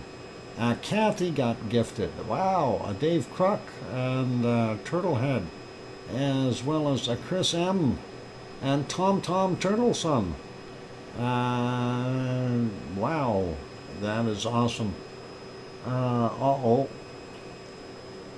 Henry, I just sent you an email. Uh-oh, something going on there. I hope everything is okay there, Tom. You look like you had a grumpy face. Anyway, let's deal with this anyway. We do see some quakes, and there's also some extra ones out here. And that would have been from a previous, but I'm more interested in the recent ones. That's from the 8th. This one is from the 9th at 9:29. That could be the last big spike we've seen in there, 3.4. The other one is a 3.1 that came in from 22:55. So that's about the right spacing for those other ones. And that might be this one they're picking up too. No. Lots of little quakes there though, so that is something that's happening. We'll leave that, and I want to keep going here. Let's get back to where we were, and that was right there, and then it's just about break time. So we see that chart. There's the 2, and there's the extra one, and the more recent one that we see. And then, of course, in the other one, you can see the more recent one wasn't showing up as much on this one. So, pretty cool. Let's go over and take a look at the other little view here and see if we can make that just a bit bigger and do a full screen. No, this one. There we go. Now you can see the whole thing. And, of course, that is the full shot there. The lake is the caldera for Taupo, and you can see it is a huge caldera in the background there. Behind that hill in the clouds, that is where Mount Ruapehu is, and that is pretty cool. Taupo, of course, centering just out there somewhere in the middle of that lake, and so that is where Taupo is. Or you can call it the lake, if you will. And a beautiful day there, of course. Hopefully tomorrow we'll see some flea market happening. And of course, this is a courtesy of Suncourt Hotel and Conference Center there in Taupo. So we'll leave that be. It is time for a break, you guys. Kim Rodenbush says, Dr. Fox, see, I told you that I'm using holographic projection. The AI didn't detect me. There you go. There you go. All right, let's put you back here. We'll let that lava from this morning continue playing. This was at 5:40 in the morning. And that is, of course, Helima Umo crater there in Kilauea, and the big island of Hawaii. Anyway, I'm going to take a break. Don't go away. We'll have more stuff coming. Lots more stuff coming. And we'll take a 5 or 6 minute break though. I need to rest my voice and groom my smile. You know, I know. Bad humor. Dad jokes again. Alright, hit the like button if you haven't done that as of yet. That'd be awesomely cool. Also, if you have not yet subscribed to the channel, consider subscribing. That'd be really, really awesome as well. And I want to say thanks again there, Sharon Stewart, for gifting that 10-pack, and congratulations to the 10 people that received them. And that is very cool. And on that friendly note, I'm your host, DrFox2000. here in Edmonton, Alberta, Canada. I'll be back in 5 or 6 or 7 minutes. Don't go away. Thanks.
we go. The microphone is back on. Welcome back, everyone. I'm your host, DrFox2000, and you're watching VolcanoX live stream. Of course, what's on the screen right now is from earlier today at 5:32 a.m. there at Kilauea, or Helema crater on the big island of Hawaii, and that was what it was looking like. Pretty awesome. Thank you for the welcome backs from Sasha and Sue and C&D Boy and Grandma B. And I made it back. I hear you, Dr. Fox 2000. And welcome back, Sharon Stewart. And awesome. And River. The river of lava. We see several rivers of lava in there, if that's what you're talking about. It's a pretty awesome sight. I like that stuff coming out of the side vent. That is pretty cool. Anyway, let's leave that be. Let's get over to our next place of business, if you will, and that is over at our what is it? Semeru. Semeru actually is not very well focused tonight, and that is basically what it's been looking like all evening long, and it really hasn't changed much. If we're looking at it going back in time, I'm just trying to see if the clock is actually moving, and it seems to be stuck there for some reason. I go back even 8 hours, and it seems to be done. When we get to this point, we do see the clock moving at 21:52 yesterday. When did the clock stop? 22:05. It was still moving forward. You could see some of that lava dropping down, and I'm not sure where it actually froze up. There's a little bit bigger plume up top. That's actually not bad, even though it is a very, very poor picture. Today, for some reason, I'm slightly out of focus, as I mentioned. Looks like at 21 minutes after 8 p.m. it was still working, and 28 minutes after it was stopped. So somewhere along the way it basically gave up the ghost and froze on them. So that is what we've got. So not much more to report there on Semeru, unfortunately, with the camera all stopped and froze up. Nothing we can really do.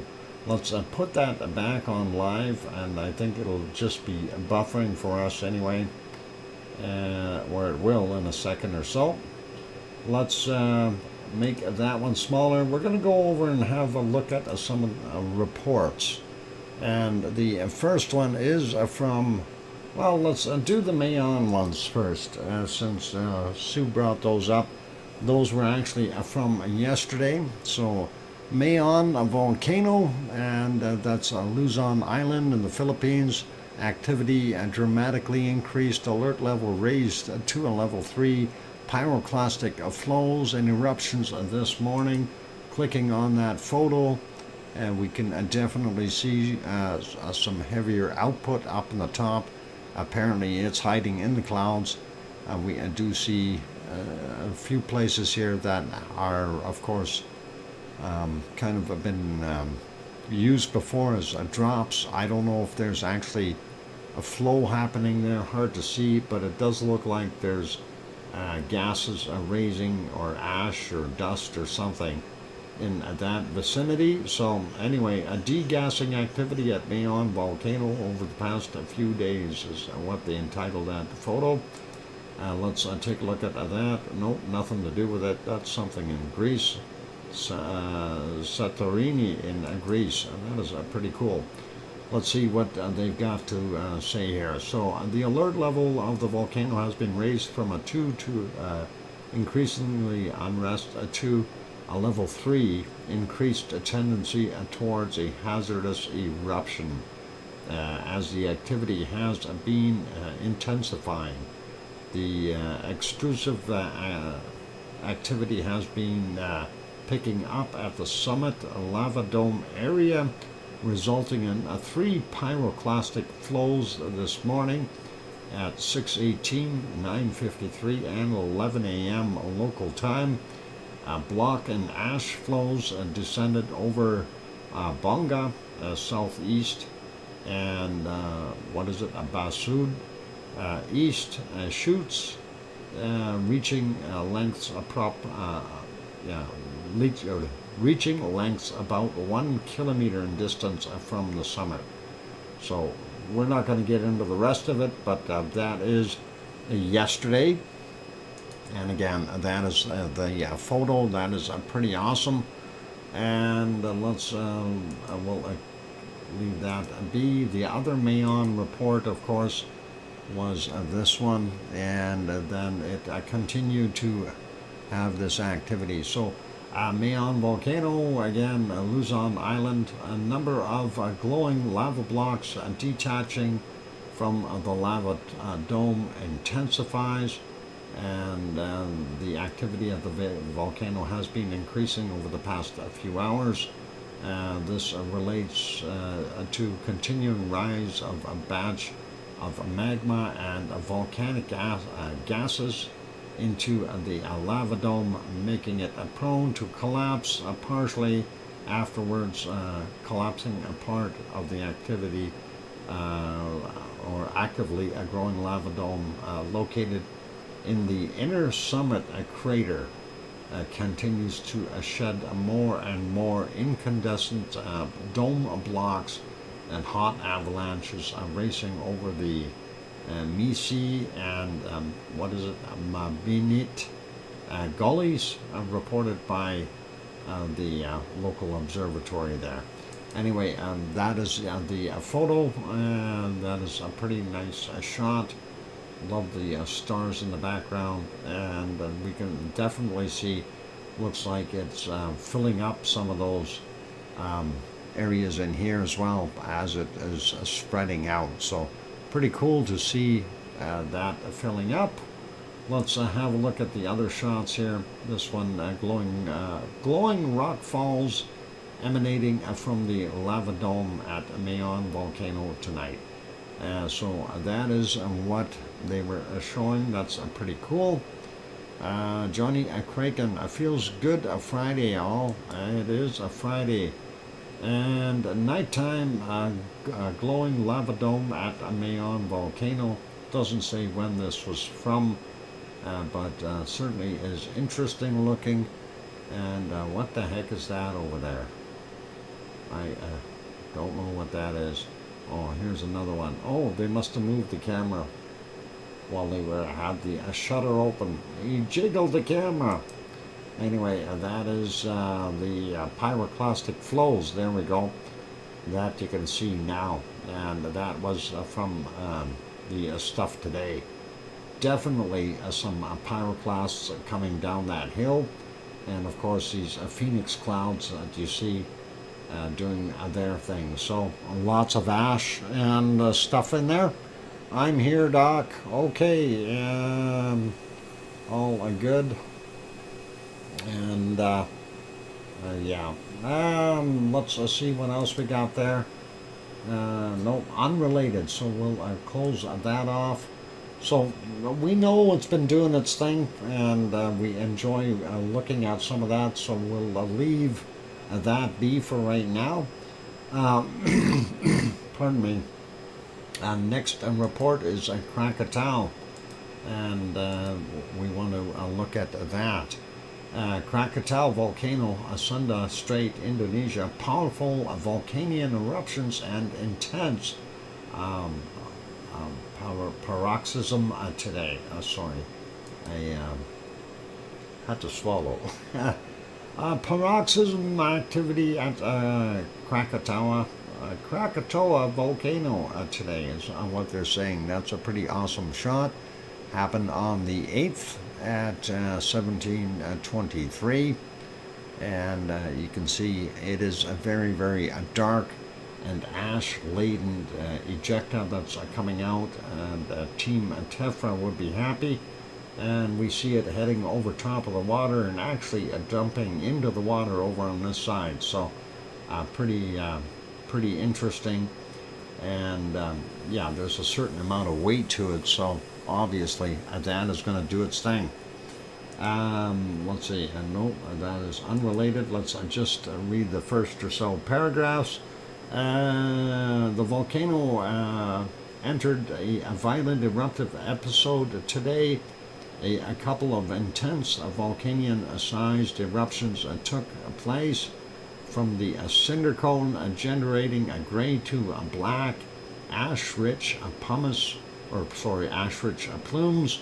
Released a tephra that rose 700 meters and 1,100 meters in altitude and drifted west, northwest and southwest.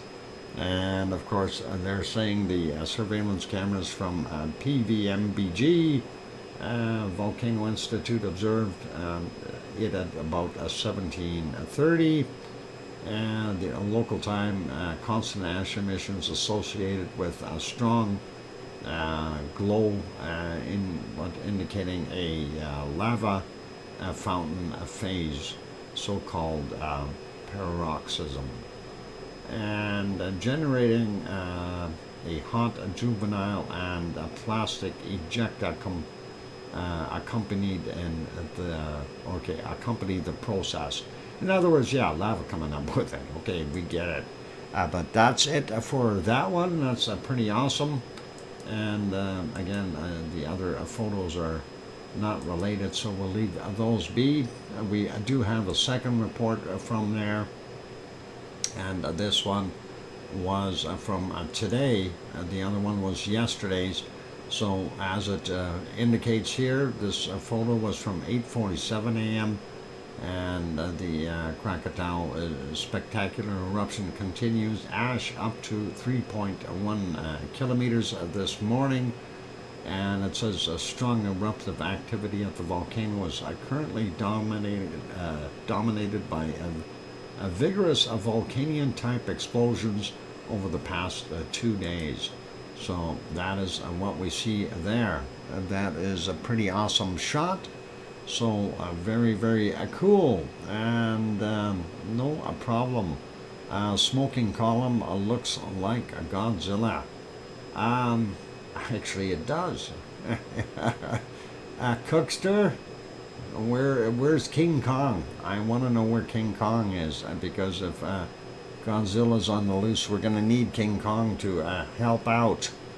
Let's see what else we got. No, unrelated. It's lava, but well, we like lava. That almost looks like Jello or something. Don't eat it, it's too hot. Anyway, let's leave that be. That's what we've got going on there. So they had some powerful blasts, and I was just trying to see if there was anything else that was of interest. Oh, no, let's leave that be. And we'll leave that for now. So that's it for that guy. I wanted to see if our camera came back for Stromboli, but I don't think it did. No Stromboli today, ladies and gentlemen. And I don't think we're going to see Mount Etna either, or are we? Yes, we are. Sort of, a little bit. Anyway, let's go take a quick peek at Mount Etna before we head over to the other places, like Japan. We'll do Japan after the break. There you can see a very, very heavy plume from 1919. If we move that back a little bit, you'll see why I'm having difficulty trying to figure out what's going on. It's pretty tough when you're looking at that, and really, really hard. And earlier, of course, it looked like this. So really can't make any kind of judgment calls or any kind of assessment when you see it in that type of a situation. And there we go. And that is a kind of a real neat looking plume coming off of there at 1924.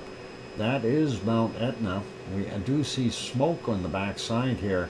At least I'm thinking it is a smoke, and I'm not 100% sure because it is being silhouetted somewhat, and that would be from the southeast crater. Of course, we'd have the activity from the top of the crater as well. Was okay, but I couldn't find a webcam that's covering. Okay, so yeah, we'll have to keep an eye on Taal. I don't know if you've tried Madame Rutsa or not. We'll maybe take a quick look and see if she had anything happening. Actually, let me leave that there on the screen for a second, and we'll take a look and see if I can find Madame Rutsa.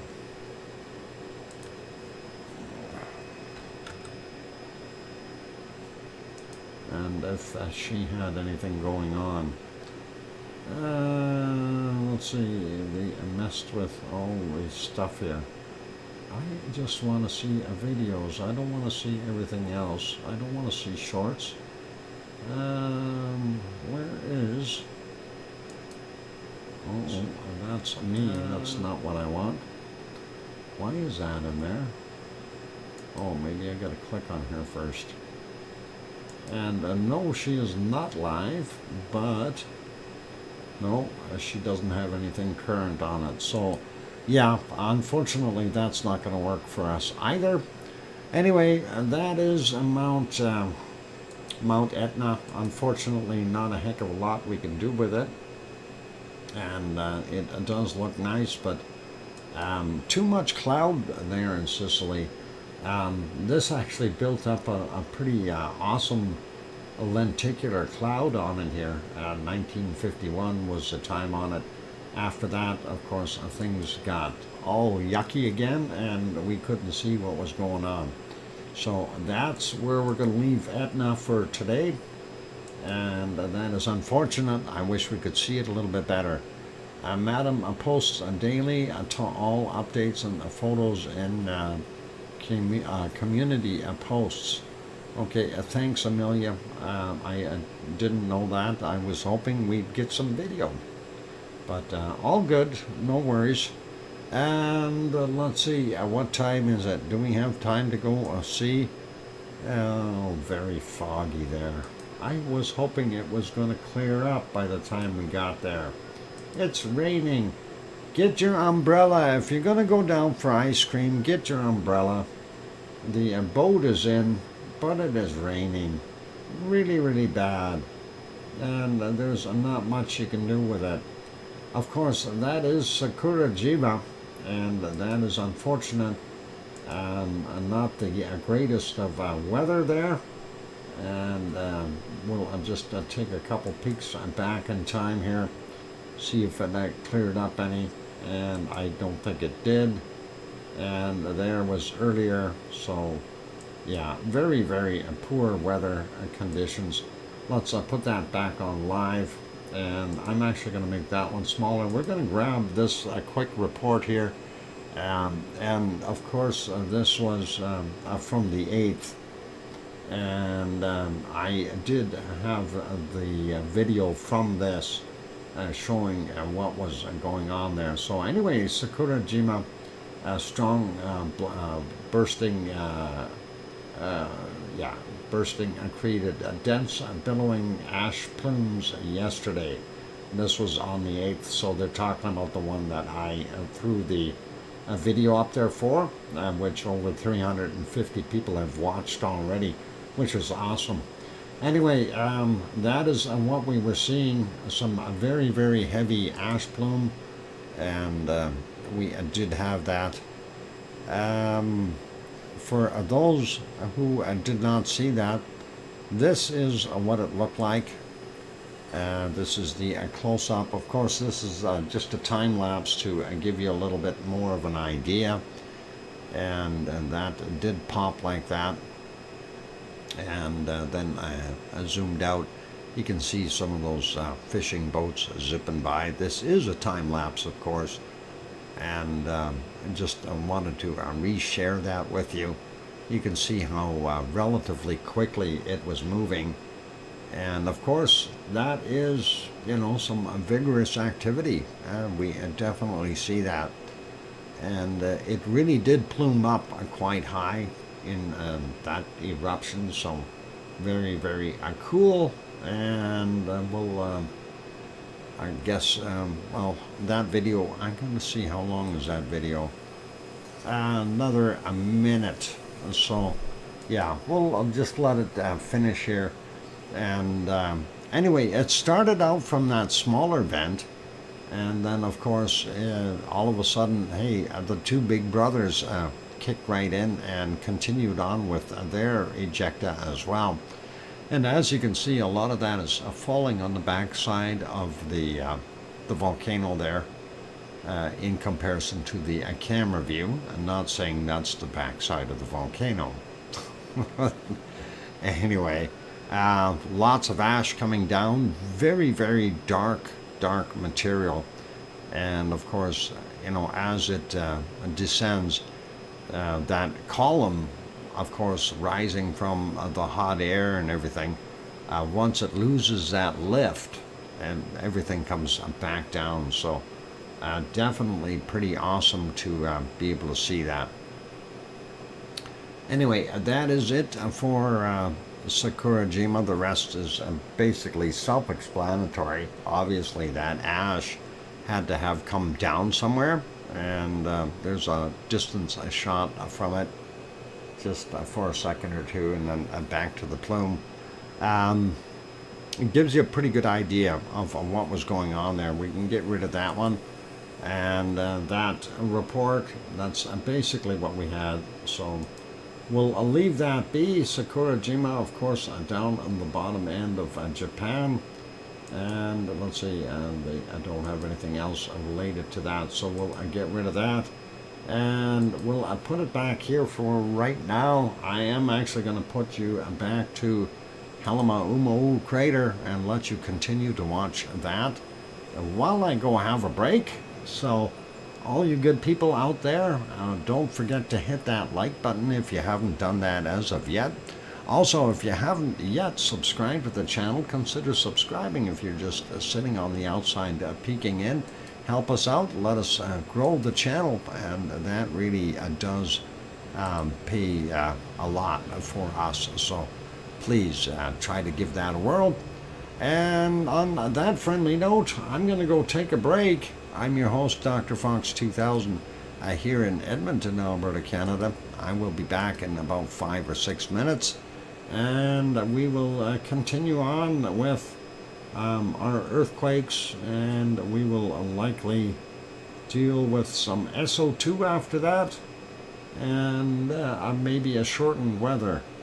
We're going to take a look and talk about what we're going to do in the future about that weather, because that I'm trying to shorten my stream a little bit, guys, and you know, we're running on the EBICO report, yep, and the volcano report.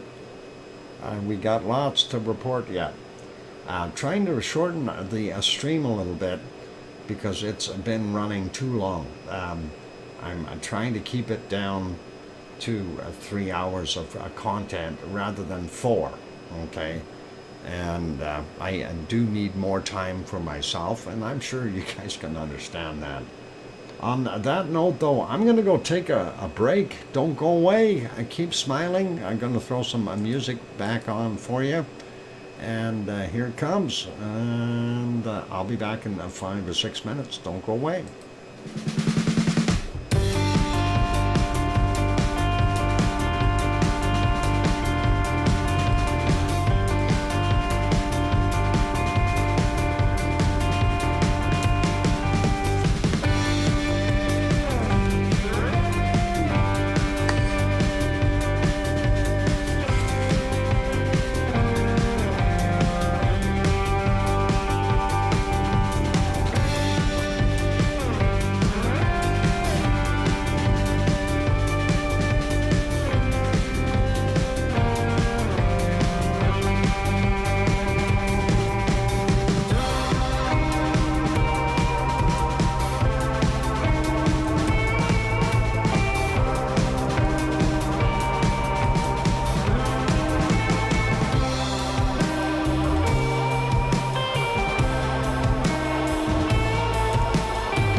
Okay, the microphone is back on, and yep, and that is Krakatauzilla.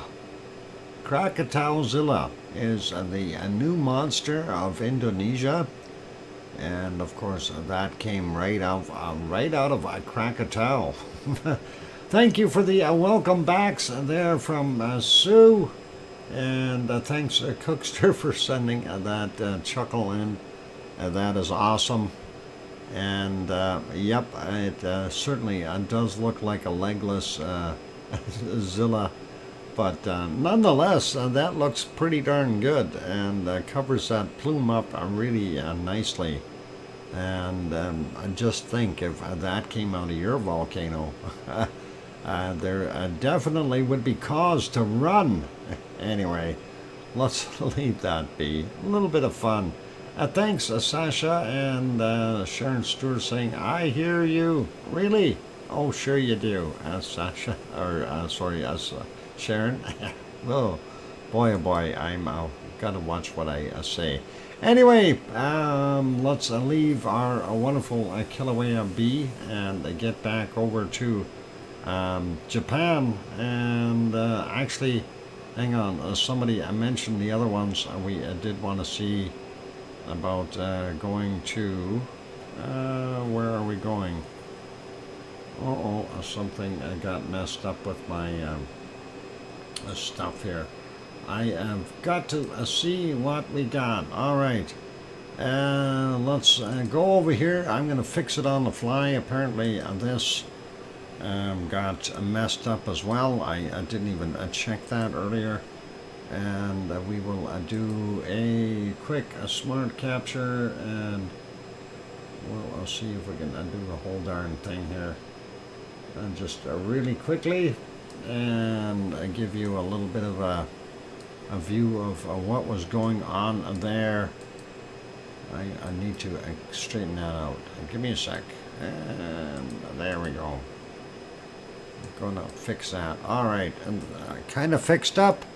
And that'll help out. And that is Ibico Volcano Paramushir Island, Coral Islands. A vigorous eruption formed dark, massive masses of tephra yesterday. And that is the photo there, and definitely something to consider when that is happening. It's pretty nasty. And as it says, during the explosion, yesterday, so pretty cool. Other photos are not related, so that is Yasur, and that is Tom Pfeiffer taking the pictures. We'll leave that be. Let's read what it says here. The explosive eruption at the volcano continues at the moderate levels.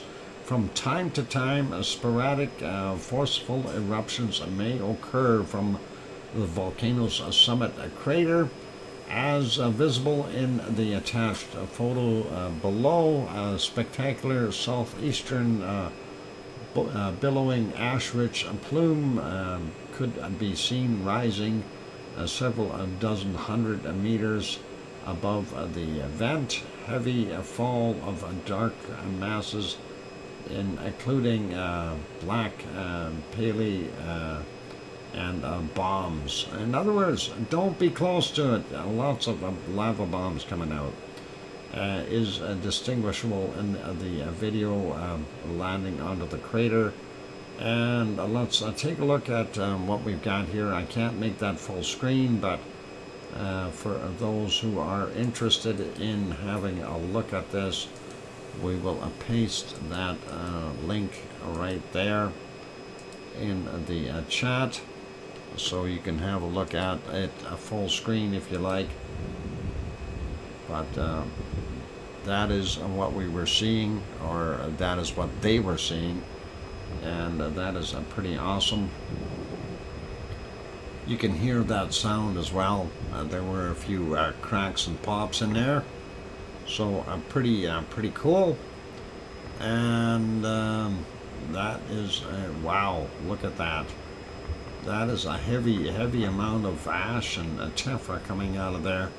and you've seen how that dropped. So pretty cool. And this is from on the 8th, basically just showing you where it is.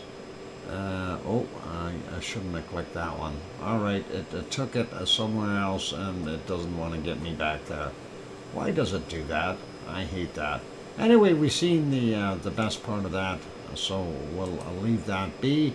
Going over to our next shot here. Unfortunately, we're not able to see Shivelish very well, and then if we make that a little bit bigger, it doesn't show up so well with all that cloud work there, unfortunately. So we'll leave that be, and we'll take a look at that image. I don't think we can see it either.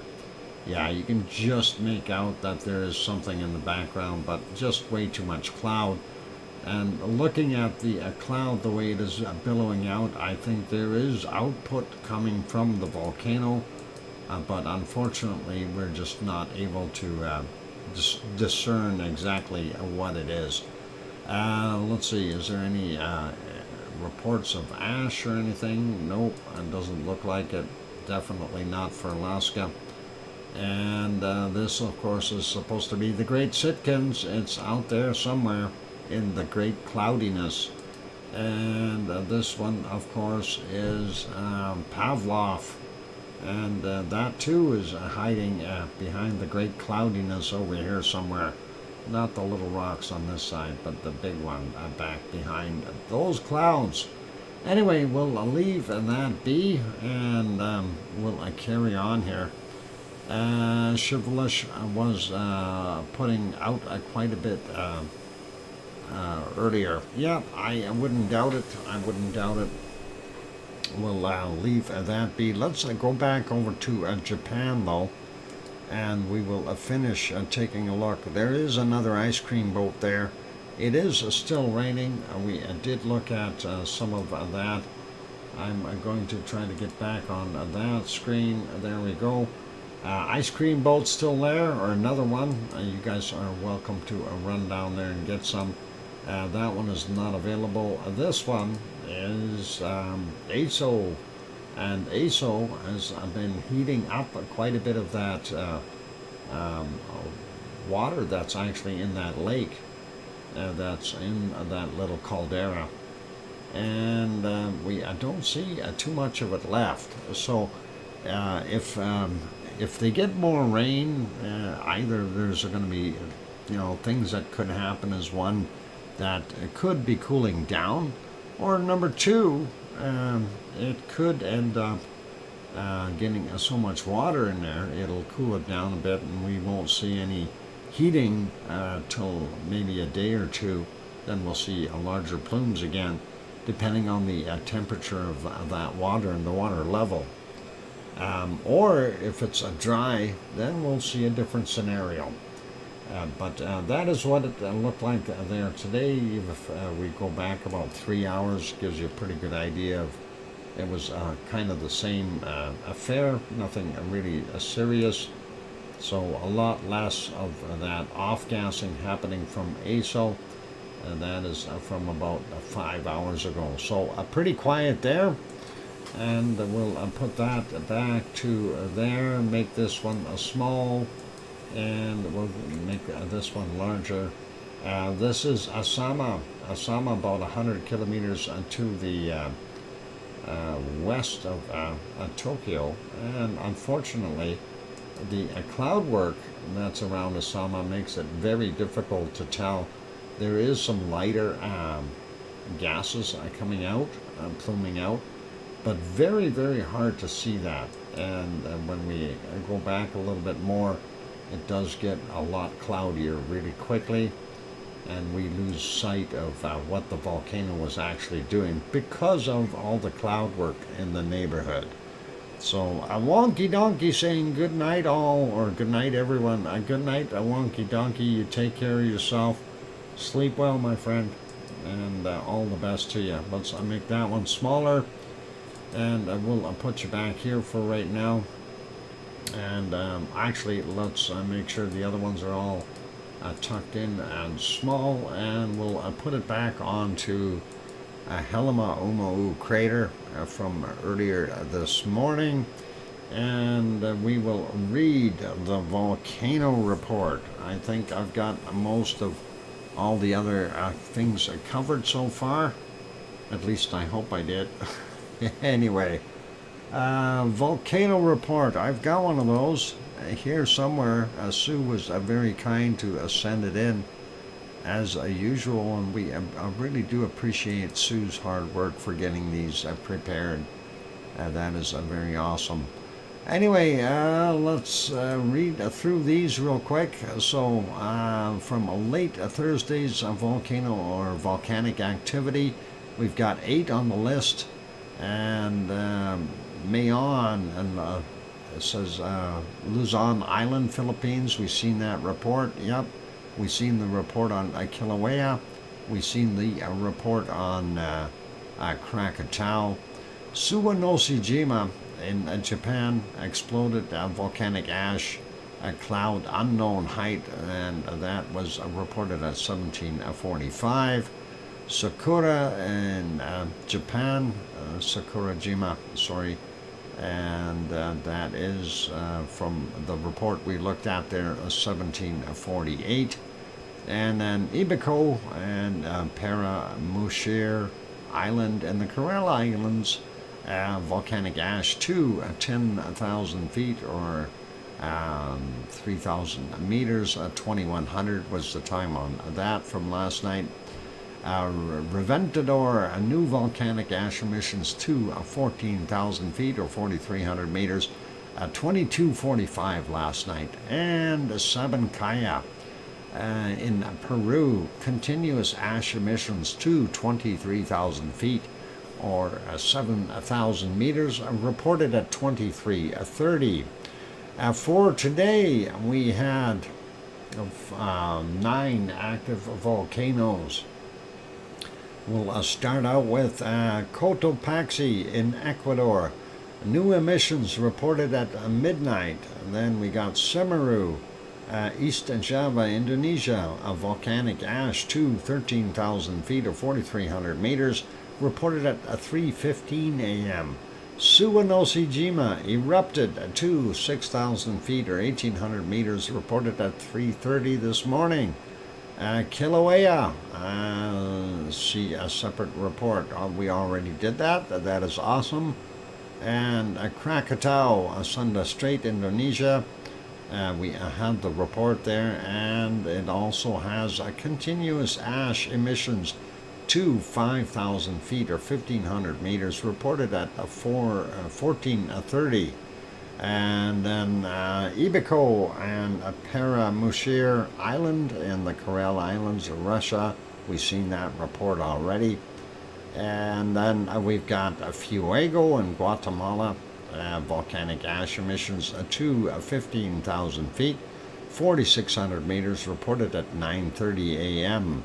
And next one is Sabancaya in Peru, and we have 2 reports from it, and that was at 23,000 feet or 7,000 meters at 11:30, and then 25,000 feet or 7,600 meters at 17:30. Next one on the list, our last one on the list, is Dukono on Halmahera Island, Indonesia, and continuous ash emissions to 7,000 feet or 2,100 meters, reported at 11:30 a.m. And then again, same report at 17:30. And that concludes our volcano report. Thank you, Sue, for sending that in. Awesome report as usual, and very, very cool to see that. And let's see, where am I here?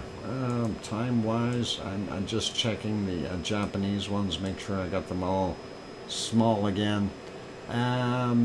We will be going over and having a look at our regional earthquakes, but for right now, I am going to first off click back on this so we can get that moving.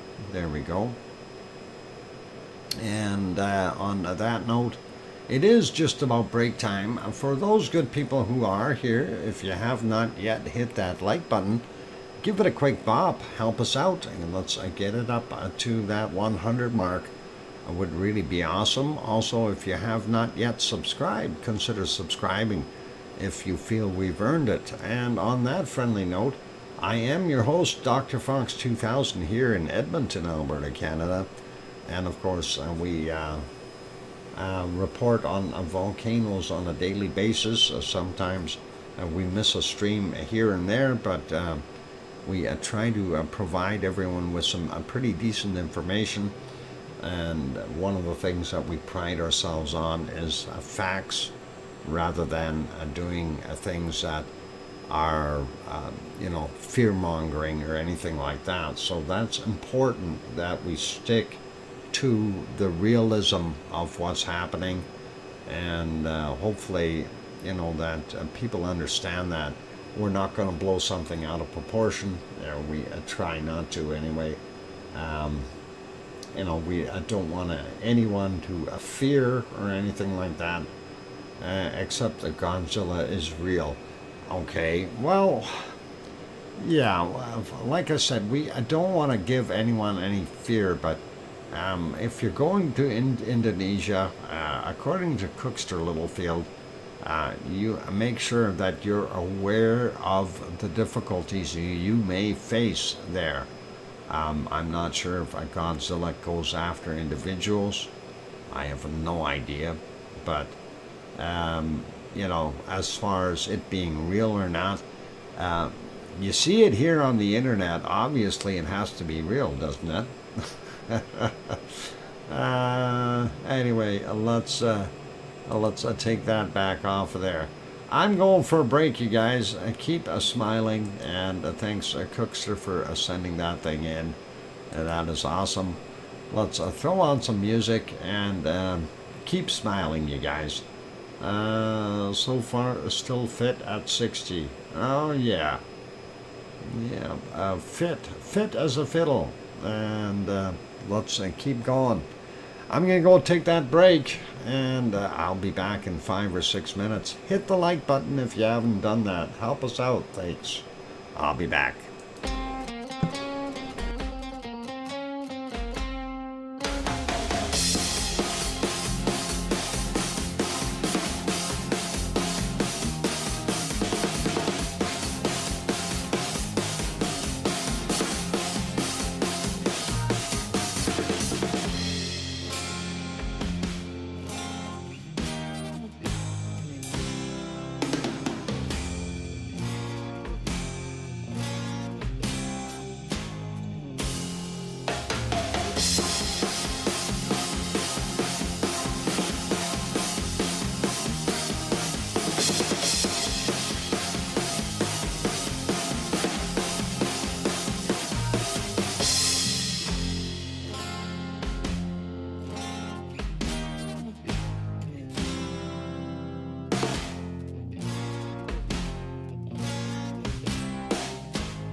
Attention, everyone. Attention. There are some marbles on the floor. Please use caution walking around. You wouldn't want to slip on a marble. It seems a C&D boy has lost a few, and Grandma B has had a couple of hers roll away as well. So be very careful where you're walking. And thank you for the welcome back there, Sue. And I'm going to use caution walking around, of course, especially in the Lurkers Lounge. I'm not sure where they've been, but yeah, attention, fugitive marbles, return to your owners, please.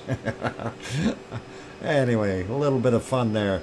And you know, we all have those days where we lose a little bit. It happens, and myself included. The Martian has landed. Mars, careful walking around. There's marbles all over the place. You got to be careful you don't step on one. We don't want anyone hurt. Especially if you slip on a marble and then hit another one. That will impact the nether regions, which would really dearly hurt. So careful, caution. Marbles on the loose. I had marbles when I was a kid. Don't have any now. There's Sue. Oh, that is what it is. The worst part about switching and some of the older software wouldn't work on Windows 10. Yeah, I've got a bunch of that stuff that doesn't work on Windows 10. And it is what it is. What did Wonky Donkey do? It wasn't Wonky Donkey on Mars. Wonky Donkey is innocent in this particular case anyway. No, it was a C&D boy and Grandma B apparently both lost some marbles. They're somewhere on the floor there, so careful when you're walking around. By the way, my cataract surgery turned into an adventure. Oh, how hopefully they got it done though. There, Grandma B. We stayed at the hotel that night. Oh boy. Huh. I hope everything is okay now though. A little after midnight, the fire alarm went off. Oh boy. That would be an adventure. Always a fun. Anyway, where the heck are we? We're looking at Helma crater with the side vent over here. And of course, that is in Hawaii. Kilauea doing its thing. We are still seeing lava pouring out. This was from earlier today, though, at 6:30 a.m. We are seeing the lava pour out of that Hornito area. This, of course, used to be the old west vent, which got kind of broken up into bits and pieces here when the lava deluge came about. Did you get my email of the smoke in Virginia yesterday? I think I did. I just didn't have time to post any of those. And we'll see. I have so much today that I didn't tried not to putting more on for today. I need to try to keep my computer from popping. Having too many things loaded up at the same time doesn't work within that software. So we got to be very careful. But yes, I got them Mars, and yes, looked very smoky. And speaking of smoky, I'm looking at our skies here. We are starting to see the smoke come in up in the higher atmosphere. It's definitely noticeable, as predicted by the weather guessers. So anyway, let's we have a look at what we've seen there in Japan. The only one we didn't look at yet was Yellowstone, and I don't know if that is working or not. I don't believe it is. They do have the occasional outage there, and yeah, we're not going to see Yellowstone today either, so we'll leave that be. let's go over to our next point or port of call, and that is taking a look at the earthquakes around the world. We're going to keep this fairly simple and only hit on small ones, or big ones I mean. I don't see anything on the Kamchatka Peninsula. Very small one here, 3.5, Rat Island, not going to worry about that. Don't see anything major happening anywhere along the North American coast until we get all the way down here to a Nicaragua area, 4.4 from 1128, 42.6 kilometers down, sorry, and going down a little bit more. I'm surprised Doc is still single. That's for a reason. Chile, 1519 is the time on the quake there, the 4.1 from 80.4 kilometers down. And then out in Argentina, they would have this one here from, it's a 4.3 from yesterday at 2121, 216.7 kilometers down. Looking down here at the South Sandwich Islands, we don't see anything, but we do see this one here on the Mid-Atlantic Ridge, and that is a 5.5, came in at a 1443, 10 kilometers down. Speaking of Mid-Atlantic Ridge, there was another one up here, and that is, well, kind of in between the continents, and that one was a 5.3 from 533 this morning. So that one happened first, then this one happened later. So I don't know if that's just some movement, but that is what we've got there. Continuing on, we do see this one way south of New Zealand, and that's a 5.9, and it's Macquarie Island region, and 1521 is the time on that. So that's way down south there, and I guess that is the island region over there somewhere. Whoop, I zoomed in too far. Anyway, that is where that is, and we don't see anything too major or new. Here's 4.4s. From the 8th, two of them, so that was likely on our spikes on the map.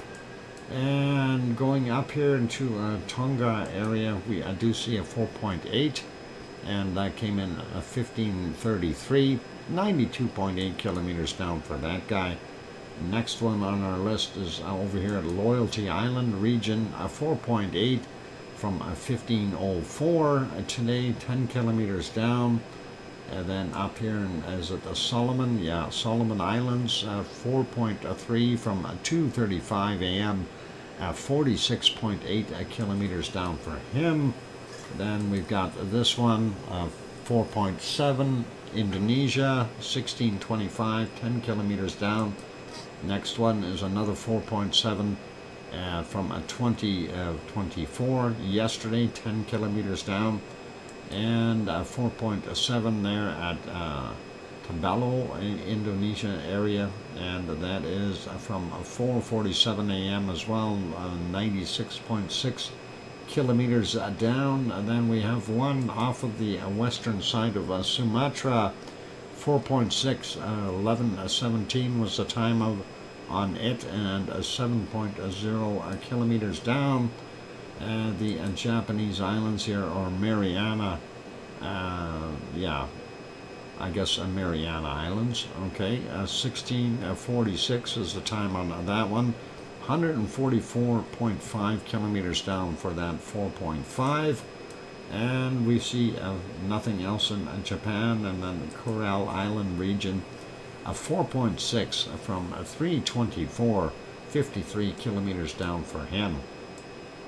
While we're looking, we did also see a quake there on the mid-Indian Ridge of 4.9, and that came in on the 9th at 9 minutes after midnight, 10 kilometers down for that.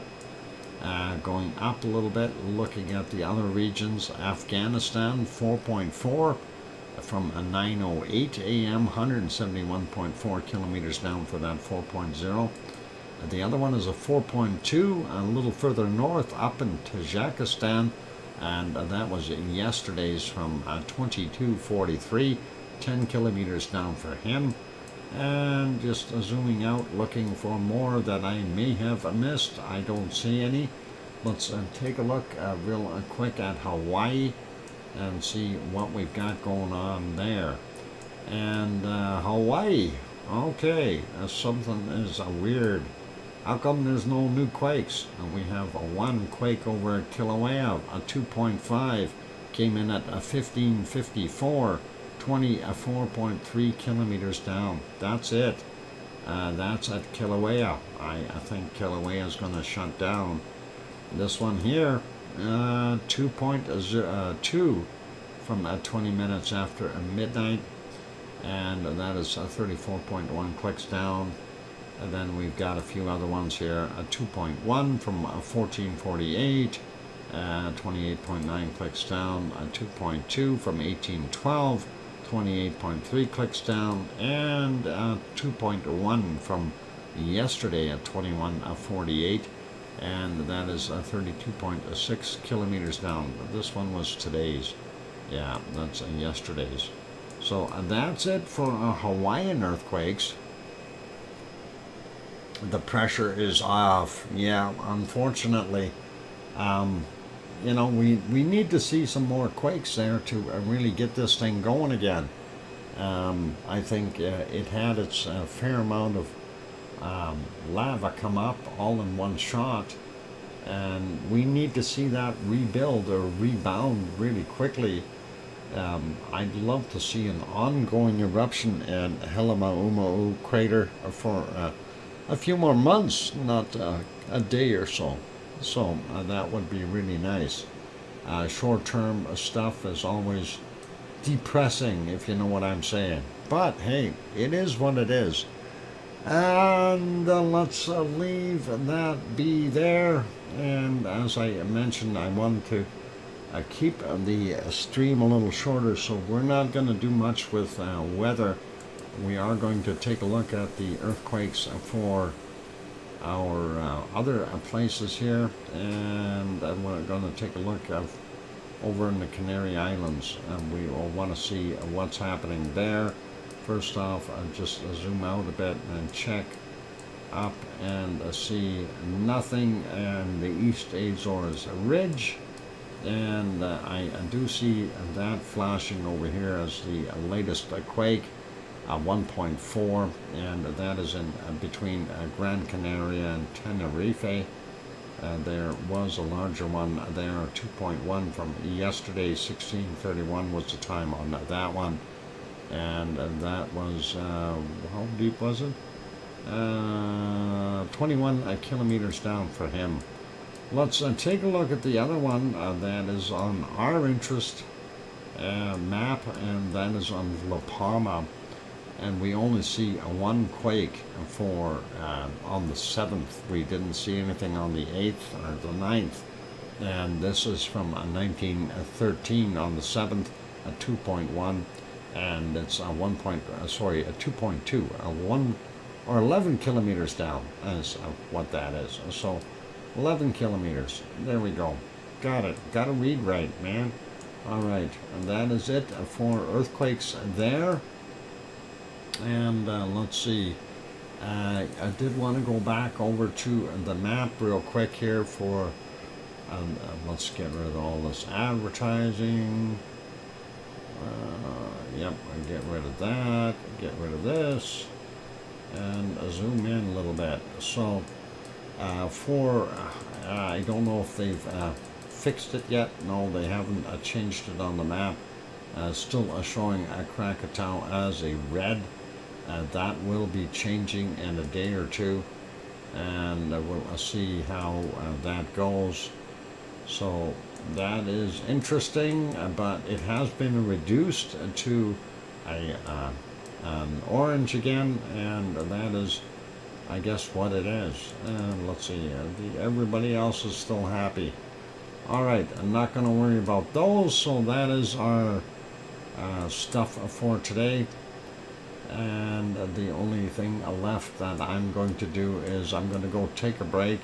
After the break, we will do the SO2 report, and then we'll just hunt for the high temperature and low temperature on the planet. And unless we see some really weird storms, we'll maybe talk about them. But other than that, it's going to be pretty easy going, and that is going to be what we're going to do. So SO2 real quick, and getting over to it. Let me refresh that map and see what it looks like right now. There we go.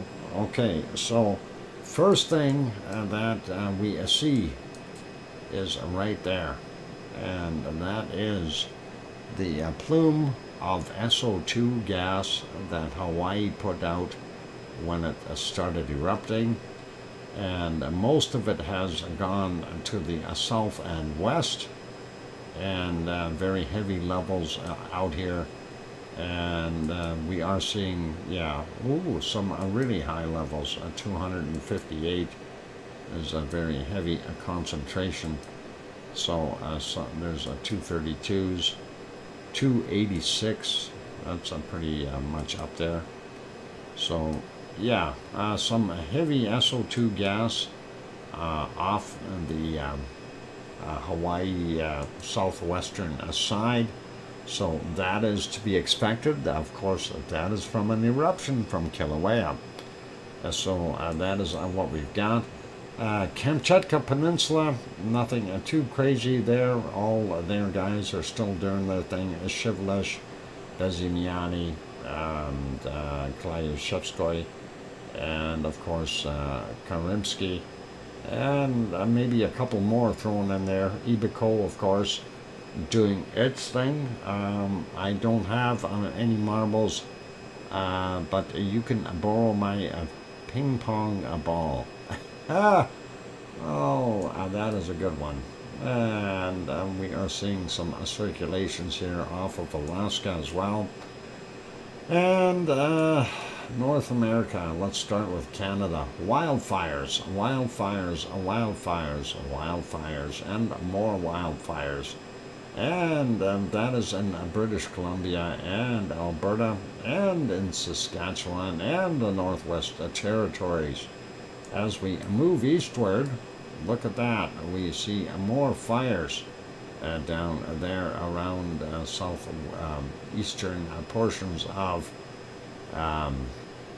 Manitoba. And then, of course, over here in Quebec, massive fire, and right now that smoke is pluming northward. We do see other fires. This one still pluming southward. Same thing with I guess some fires around the Sudbury area. Anyway, that is still getting down here into the U.S. and causing a lot of hardship for those good people. I guess, usually they're not used to it. We are more so used to it here in British Columbia, and many people along the western coast of the U.S. over the past few years, as California has burned a few times, as well as places in Washington and Oregon, and that has created lots of smoke for the west and Midwest areas. So kind of used to that, and fortunately, Fox territory, even though it was just caught my eye, lots of little ones today. Yep, we could sit there and go through little quakes all day long and make this show nothing but quakes, but that's the way it is. Mexico area, Popocatépetl, of course, continuing to do its thing, as well as Mexico City, working together to create that wonderful plume. We do see it going out into the Pacific Ocean, and then start heading back, and it definitely made it all the way back to the Baja for sure. Increased activity, Nicaragua, we read that earlier, and of course the stuff down here in Costa Rica as well. And Nevado del Ruz and his buddies still doing their thing, moving that stuff out into the Pacific. And Sabancaya is still working hard to produce lots of SO2, as well as some of the other volcanoes in Chile down here. Yet most of that can also be attributed to industrial stuff. Same thing goes for Rio de Janeiro over here and Sao Paulo, industrial stuff. Not seeing too much down here. We do see Michael Volcano throwing out a little bit of SO2, nothing too serious. And here we see a White Isle volcano doing its thing, and I'm wondering where that is from. This is very interesting. I did not see that yesterday. I am not going to try to surmise, but the coking plants didn't produce all that. That obviously had some issues. Let's see what else we got. And Tofua still doing its thing. Yasur doing its wonderful job. And then Agawa and Aoba still working away there in Vanuatu. Pretty much normal for the most part in Papua New Guinea. Luotalak not so heavy. Semaru doing a bang up job again. And Merapi not as heavy as a couple of days ago. And of course in Jakarta, and with a little help from Krakatau, is keeping that a plume red. And the other ones, of course, we got Kerinci and Marapi, and then doing that. And then this one up is Sinabang. And of course, moving over a little bit more, we see this guy here, Ibu and Kono, and they are doing their thing. I just wonder when a Krakatau is going to pop. And let's see, we do see extra stuff coming from the Philippines, and that is not up at Mayon and Bulasan. That is further south. I don't know if that drifted because of the extra storm they've got or what the deal is. Also seeing the Japanese islands out there of extra SO2. So yeah, if this, some of this may be from Taal, but not, we don't see a real red plume coming out of there, so I don't believe it's from Taal. This may be interesting to find out where that came from, because like I said, Mayon and Bulasan are up here, not down here. And let's see, sliding up a little bit more, we see China pretty much normal. And don't see that much coming from Suwanoshi-jima, but once we get up to Sakura-jima, we know that it had some very heavy output, and it is very, very difficult to tell, but ASO is also putting out quite a bit of SO2, so that is why that area is really, really dark. So very high levels. And going over to Tokyo, not that bad there. The output levels from here are from Asama, and Asama-san is definitely throwing out SO2. We already talked about the Kamchatka Peninsula. India's doing pretty fine. We are seeing a little bit more down here from actually it's getting out into the Indian Ocean a little bit more, but that's from the gold plants there in South Africa. And you've got our two Goma 1 and 2 there in Democratic Republic of the Congo. Hard to tell what's actually Urta Ale and what's not. Urta Ale would reside right around here. And we see some of that pluming from the industrial stuff from the oil refineries there in Saudi Arabia and Iraq, and Iran and Kuwait, of course, the heavier spots. You can see them very easily. And the last place of interest is there. Not so bad today from what we see, but that is from our wonderful Mount Etna, as well as over here at Stromboli and Volcano. And that is pretty much our SO2 report for today. So hopefully most places will be all right. Looks like Sue has got some clean air again. Glad to see that.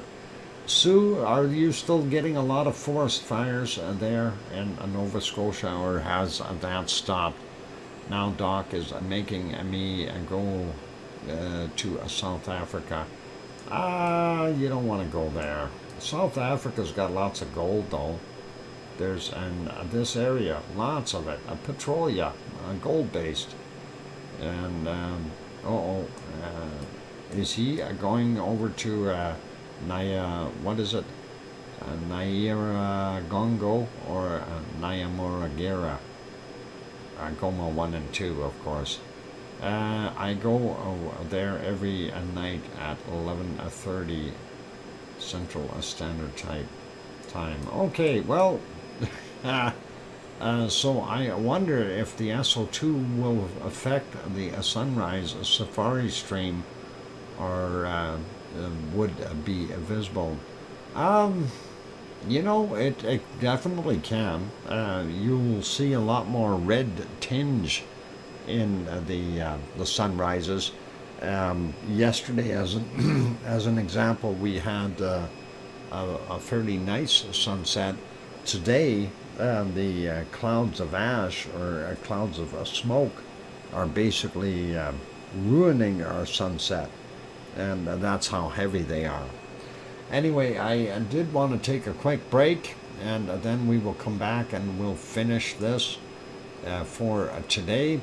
And like I said, we're only going to look at the weather in general, find the hot spots and the low spots, and maybe take a look at a few storms, and then we'll wrap it up. So, and good talk. Thank you for the air quality look. Yeah, no more fires, no new fires. The Barrington fire is still burning uncontained. Okay, and the Tatalon fire is out. Excellent, and that is good stuff, Sue. Okay, I'm going to go take that break. I'll leave you right here at Halema Crater. Do you want, actually, let's put that on live so you guys can get back to what it looks like this very moment. Just for a second. I think it looks more interesting when you see it live, but I like seeing the lava flow. Like, honestly, let's put it back here. There, we'll let that lava flow. Don't go away. Keep smiling. For those good people who have not yet hit that like button, give it a quick bop. Help us out. And also, if you haven't subscribed to the channel yet, please consider subscribing. That would be really awesome. Help us grow the channel. And on that friendly note, I'm going to go take that break, and then we'll come back with a quick overview of weather and storms, and find the hot and cold spots, and then we'll wrap it up. So don't go away, you guys. Keep smiling, and I'll be back in 5 or 6 minutes. Thanks.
And there we go. I've got the microphone back on, and that'll be our last time for today. And of course, you're watching a VolcanoX live stream. I'm your host, DrFox2000, and we are on the final leg of what's going on around the world. Volcano-wise, we took a look at earthquakes. We did the SO2 report, and we are going to do a very quick weather report, and then we will continue on. And Sharon Stewart says, I hear you, Dr. Fox 2000. And who is stuck on the rice? Volcano rice. Yep, it gets a little grainy. It does. And thank you, Mars 2028. I hope your mouth is okay from eating the hot rice. Anyway, that is all cool. And Sue's lagging. Sue, somebody tell Sue to hit the button. Live. Anyway, let's go over there. Thank you, Sue, for the welcome back. Anyway, a quick peek. As I said, we weren't going to go through the really heavy-duty stuff. I just want to have a few peeks around and see what's going on. We are seeing up to 28 degrees up here in the Northwest Territories. Incredible temperatures so far this year up there, and that's going to do a lot of damage to permafrost. And looking at the western portion, we see Alberta is quite warm right now, and we are supposed to get some relief on Sunday. We'll see what happens. Saskatchewan not quite as bad. Still quite cool around the Hudson's Bay area, but looks like the other areas, northern Ontario and Quebec, are fairly warm. Looking over at the eastern side here, Halifax about 11, Cole Harbour likely about 11 as well. And it's okay, Sue, you don't need to bring it up if you don't want. All good, and we will look. I was looking for the cold temp. You forgot to refresh. Okay, no worries. And that is all good. 13 there in Cole Harbour, that's actually not bad. We don't see the really heavy heat there in California anymore. We are seeing up to 35, 36 there in Death Valley. So far, that seems to be the warmest areas for right now. And it should be somewhere in that vicinity, 35 degrees, yep. Vegas sitting at 20. Let's just look around here. Mexicali about 30. Phoenix about 29. So not bad for those places. Looks like Texas is warmed up quite a bit. San Antonio sitting at 29. Dallas at 28. That kind of thing. Oklahoma City at 26. Not that warm there in Florida, 26, well, still very nice, 26 in Miami, Orlando coming in at about 24, Charlotte 18, Grandma B's house about 16, a little bit cooler there, so that would be about 60 degrees roughly. And we are seeing some of the colder temps, 15 there, and Boston coming in, 15 in New York, Boston about 12. Let's just peek down here, and we want to see if we can find some really hot temps. So far, 35 is what we've got, 36 up in Death Valley, 36 degrees, and we aren't seeing anything too crazy in Mexico right now, so that is all okay. Yucatan is still quite comfortable. At about 30 degrees in the jungle area. Looking at Brazil, looks pretty normal, nothing crazy there till we get over to Rio, only 20. Quite cold along the coastal area there. We do see the warm patch coming in here though, and our wonderful Paysandu is 16 degrees right now. Northern portions up to 21 there in Uruguay. Southern areas down to about 12 or so. So not so good. And the bottom half of Argentina looks absolutely horribly cold. Let's leave that be. Moving over, looking at New Zealand. Yep, there's a high, another high. Of course, they're bringing up that colder air. Hopefully, they will get some warmer air pumping in here. Looks like this guy here, this low, is disturbing stuff to a degree. Possibly another low here, and that may be helping warm things up. Melbourne is sitting at about 13 right now. Brisbane for Oz there about 20, and we are seeing up to about 30 degrees, 31 degrees, 32 up here, 33 I see. So that is some nice temps there for northern portions, but the southern part of Australia quite cool. Looking at Java and Sumatra, very, very warm. 28s and 30s around those temperatures. Singapore 29, and over here at Bangkok looks like about 30 or 31 degrees Celsius for those guys. And Guchol, is it Guchol, is sitting out here off the coast of the Philippines, and not sure where that is going to go, if that is going to move upward again like what happened with the other one, that Ma War, which kind of skimmed into the, there we go, 31, thanks Sue, and skimmed into the Japanese islands and then came back out. So we'll see if that continues to do that. Looks like not bad in Japan. Looks like the Kamchatka Peninsula is warming up a whole bunch, and look at this, even warm up here. This is unusual to see 21 up to 25 degrees in some places up here in the northern portions of Russia. Siberia, 30 degrees Celsius. Yeah. Wow, that is pretty awesome. Looking at what we see here, there's the other storm that is off. Well, is it Gulf of Aden is this area here, but anyway, Mumbai, close by there, and it's by Parjoy is the storm, and that looks like it is heading towards India.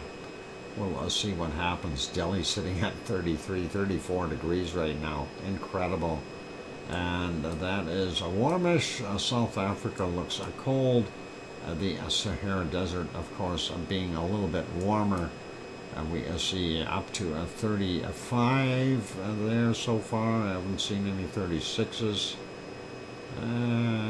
There's some in there, 36 degrees. Yep, 37, and the Sahara takes the lead by a degree. 37 degrees Celsius for a Sahara Desert, a high. And let's see the eastern portions here, not quite as warm. What about over here? We see 33s, 34s, and 35s down in southern Saudi Arabia. Looks like it warmed up a little bit in portions of Turkey here. Like really, Malatya sitting at 17, 18 degrees, down on 19, 20, that kind of thing. Piggy, who is back at home, is got about 21 degrees right now, and hopefully she is comfortable. 20 degrees, yeah, that's pretty close there, Sue. We got about 17 there, and let's see what we got at Mount Etna at Redanzo, coming in at about 16 degrees, and it does definitely look like it's warmed up there. The snow will be melting off of Mount Etna. Naples 21, Rome sitting at 20 right now. Milano coming in at about 20 there. Looks pretty normal for Spain. We got about 16 in Madrid, 17 there in Lisbon, 17 in Nantes, 18 in Paris. Looks like it's warming up in there as well. Same thing goes for Germany, 13 at Munich, 16 at Frankfurt. Cologne is 19, and the Volcanoes is about 18. Brussels are looking at about 18 as well, and from 18 down to about 13 in the northern areas of Holland. And we are seeing 14 in Berlin, 11 in Hamburg, Copenhagen 11 degrees, Aarhus about 11, Oslo 10, and we'll see the colder areas, Stockholm 7, 8 in St. Petersburg, and Moscow sitting at 9 degrees. The only other one we want to look at here is Reykjavik. Is only 5 degrees. Brr! Reykjavik is too cold. I don't know if I like that. That is not good volcano viewing weather. You need warmer air. Let's see what happens if we can get some up there. And while looking at the stream right now, we got this high sitting here, but it got these lows here messing things up. So if that low moves over, we'll see the circulation pull up more warm air up here. And thank you, Sue. Oh, it's 4 degrees. Well, the map said 5. Quick peek there at what it looks like, the weather as far as rain. Looks like up in the north, Alaska, Yukon, those areas got a bunch of rain. And looks like British Columbia on the southern end getting a bunch of rain and getting all the way into the prairies. We've got a bunch in the northwest of and I guess central northern portions of the U.S. Looks like northern Ontario or western Ontario, north of Lake Superior. They are definitely getting some rain and stuff there. You know, I did live in Thunder Bay for about 8 months, and when they say Thunder Bay, they mean Thunder Bay. It really does thunder there a lot. It looks like the eastern portions of the U.S. and Canada, not bad. Possibly some rain for Nova Scotia and Newfoundland. Definitely getting some, especially out there on the Avalon Peninsula, New Brunswick and Maine and Quebec. Well, this would be good if it was over here a little bit more. We need these rains to move across here and put out the fires is what we need to have done. Central U.S., we are seeing a bunch of different stuff. Kansas, big storms. Colorado, storms. Iowa, and going up into South Dakota, North Dakota, and up there in Minnesota. So that is kind of what we got. Central America, not so bad in Mexico, but the rest of Central America all getting some heavy storms. Northern portions of the Amazon getting a stormy rain as normal, and looks like a southern end of South America not that good, but not that bad. Right now, New Zealand looks pretty clear, but this front will likely move to the east, and we see Tasmania is getting rained upon, and then we get over here into Indonesia and the Papua New Guinea areas. Rain, rain, rain. Pick a spot. If there's no rain now, give it a few hours. I'm sure it'll move around. Looks like Bangkok probably getting a bunch of rain. Myanmar up here and getting storms as well as Thailand. And of course the Philippines. And Guchol here doing its thing. Like I said, I'm not sure where it's going to go, but it looks like it's helping generate this long band here by pumping air into it. So we'll see what happens. So if that clears, this may end up going up that way as well. And looks like a very rainy in those places. What is it? A Bay of Bengal there doing its thing. And of course, we have seen that other storm. And like I said, I'm not sure where that is going to go yet, but it certainly does look like it's headed for someplace. I'm probably going to make land at Mumbai or someplace by the looks of it. Anyway, that is kind of what we got there. So we got a high temperature in the Sahara of 37 degrees. Let's take a look for our low temp, and we'll see if we can find something reasonably low, coldest spot on the planet. And what happened here? Where is our minus 80s? I'm not seeing them. I'm seeing a minus 60s.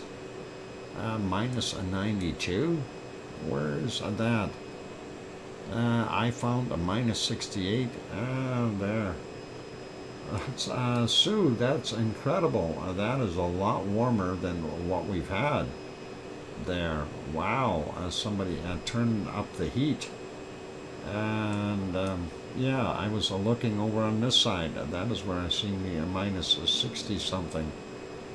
There's a minus 60 right there. There's a minus 62, 64, 65, and 66. That's not that cold for this time of year, and that is pretty awesome.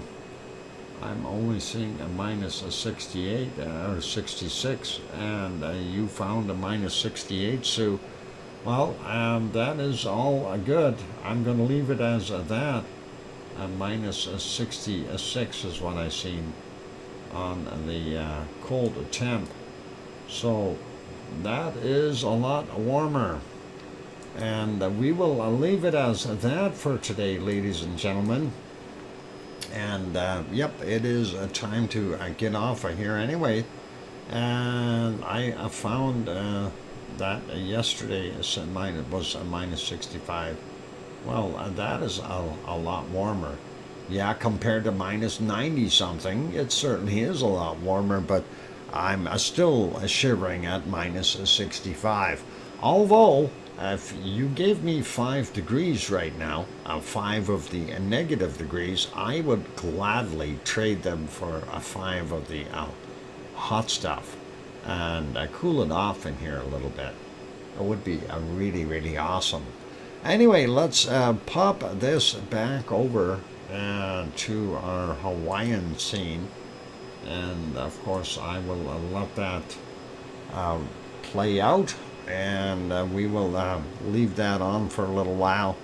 I am going to shut it down though soon, and we are at I see 98 likes on our screen, and it's 25 people still in here. If there are a couple more that haven't hit that like button yet, please give it a whirl. Sending you 5 low degrees from Antarctica, Doc. Okay, I'll receive it right away. That'd be awesome. Anyway, on those friendly notes, that's it for today's stream, ladies and gentlemen. And I thank everyone for being here. And of course, it's been a really packed adventure today with the amount of stuff that we've covered. A lot of volcanoes, a lot of eruptive activities. And thank you everyone for being here. I want to say a big thank you to, of course, our moderators: Arizona Snowman, Piggy, CND Boy, Gary 24/7 Live, AZ Skies, as well as Lucas Snow, Joseph Fields, Texas, and Mona Lisa Smiles, and Gary 24/7 Live, AZ Skies. I think I said that. And also a big thank you to Sue Hayes for providing those wonderful reports on the volcanoes. Thank you, Sue. Really do appreciate that. Also, I want to say a big thank you to all of the good people in here. Big thanks to Piggy for popping in that $2 super chat. And also a big thank you to Sharon Stewart for gifting that 10-pack of 1 month memberships. And thank you very kindly, both Piggy and Sharon, for helping out supporting the stream. And of course, I appreciate all of you being here and supporting the stream, because it makes the stream go a lot better. Remember, if it wasn't for you guys, the stream wouldn't be here. On those friendly notes, time to wrap it up. You all know that tomorrow is Saturday, and the VolcanoX will be on 3 hours earlier, and that is important to remember. So, but let's see if there. Thanks, Ken ask is going to be okay, and Bob. Okay, there's our times on the screen in the chat. Don't forget about that. So keep smiling, be good, be kind, and I'm still waiting for somebody to hit that like button if they haven't hit it yet. Martian is taking off. Mars 2028. Safe travels, and be good, be kind, and do what you need to do. Thanks for being here, and thanks for the compliment. A great show. Glad you guys enjoyed it. Hopefully it wasn't too bad today for my day back, and most of my headache stayed away. So that is really, really awesome. On those notes, though, it is time to wrap it up. Be good, be kind, and take care of yourselves.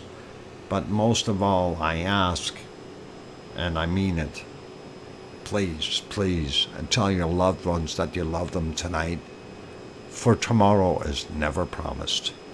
I'm your host, DrFox2000, here in Edmonton, Alberta, Canada. We'll see everyone tomorrow, and keep smiling. Oink, oink.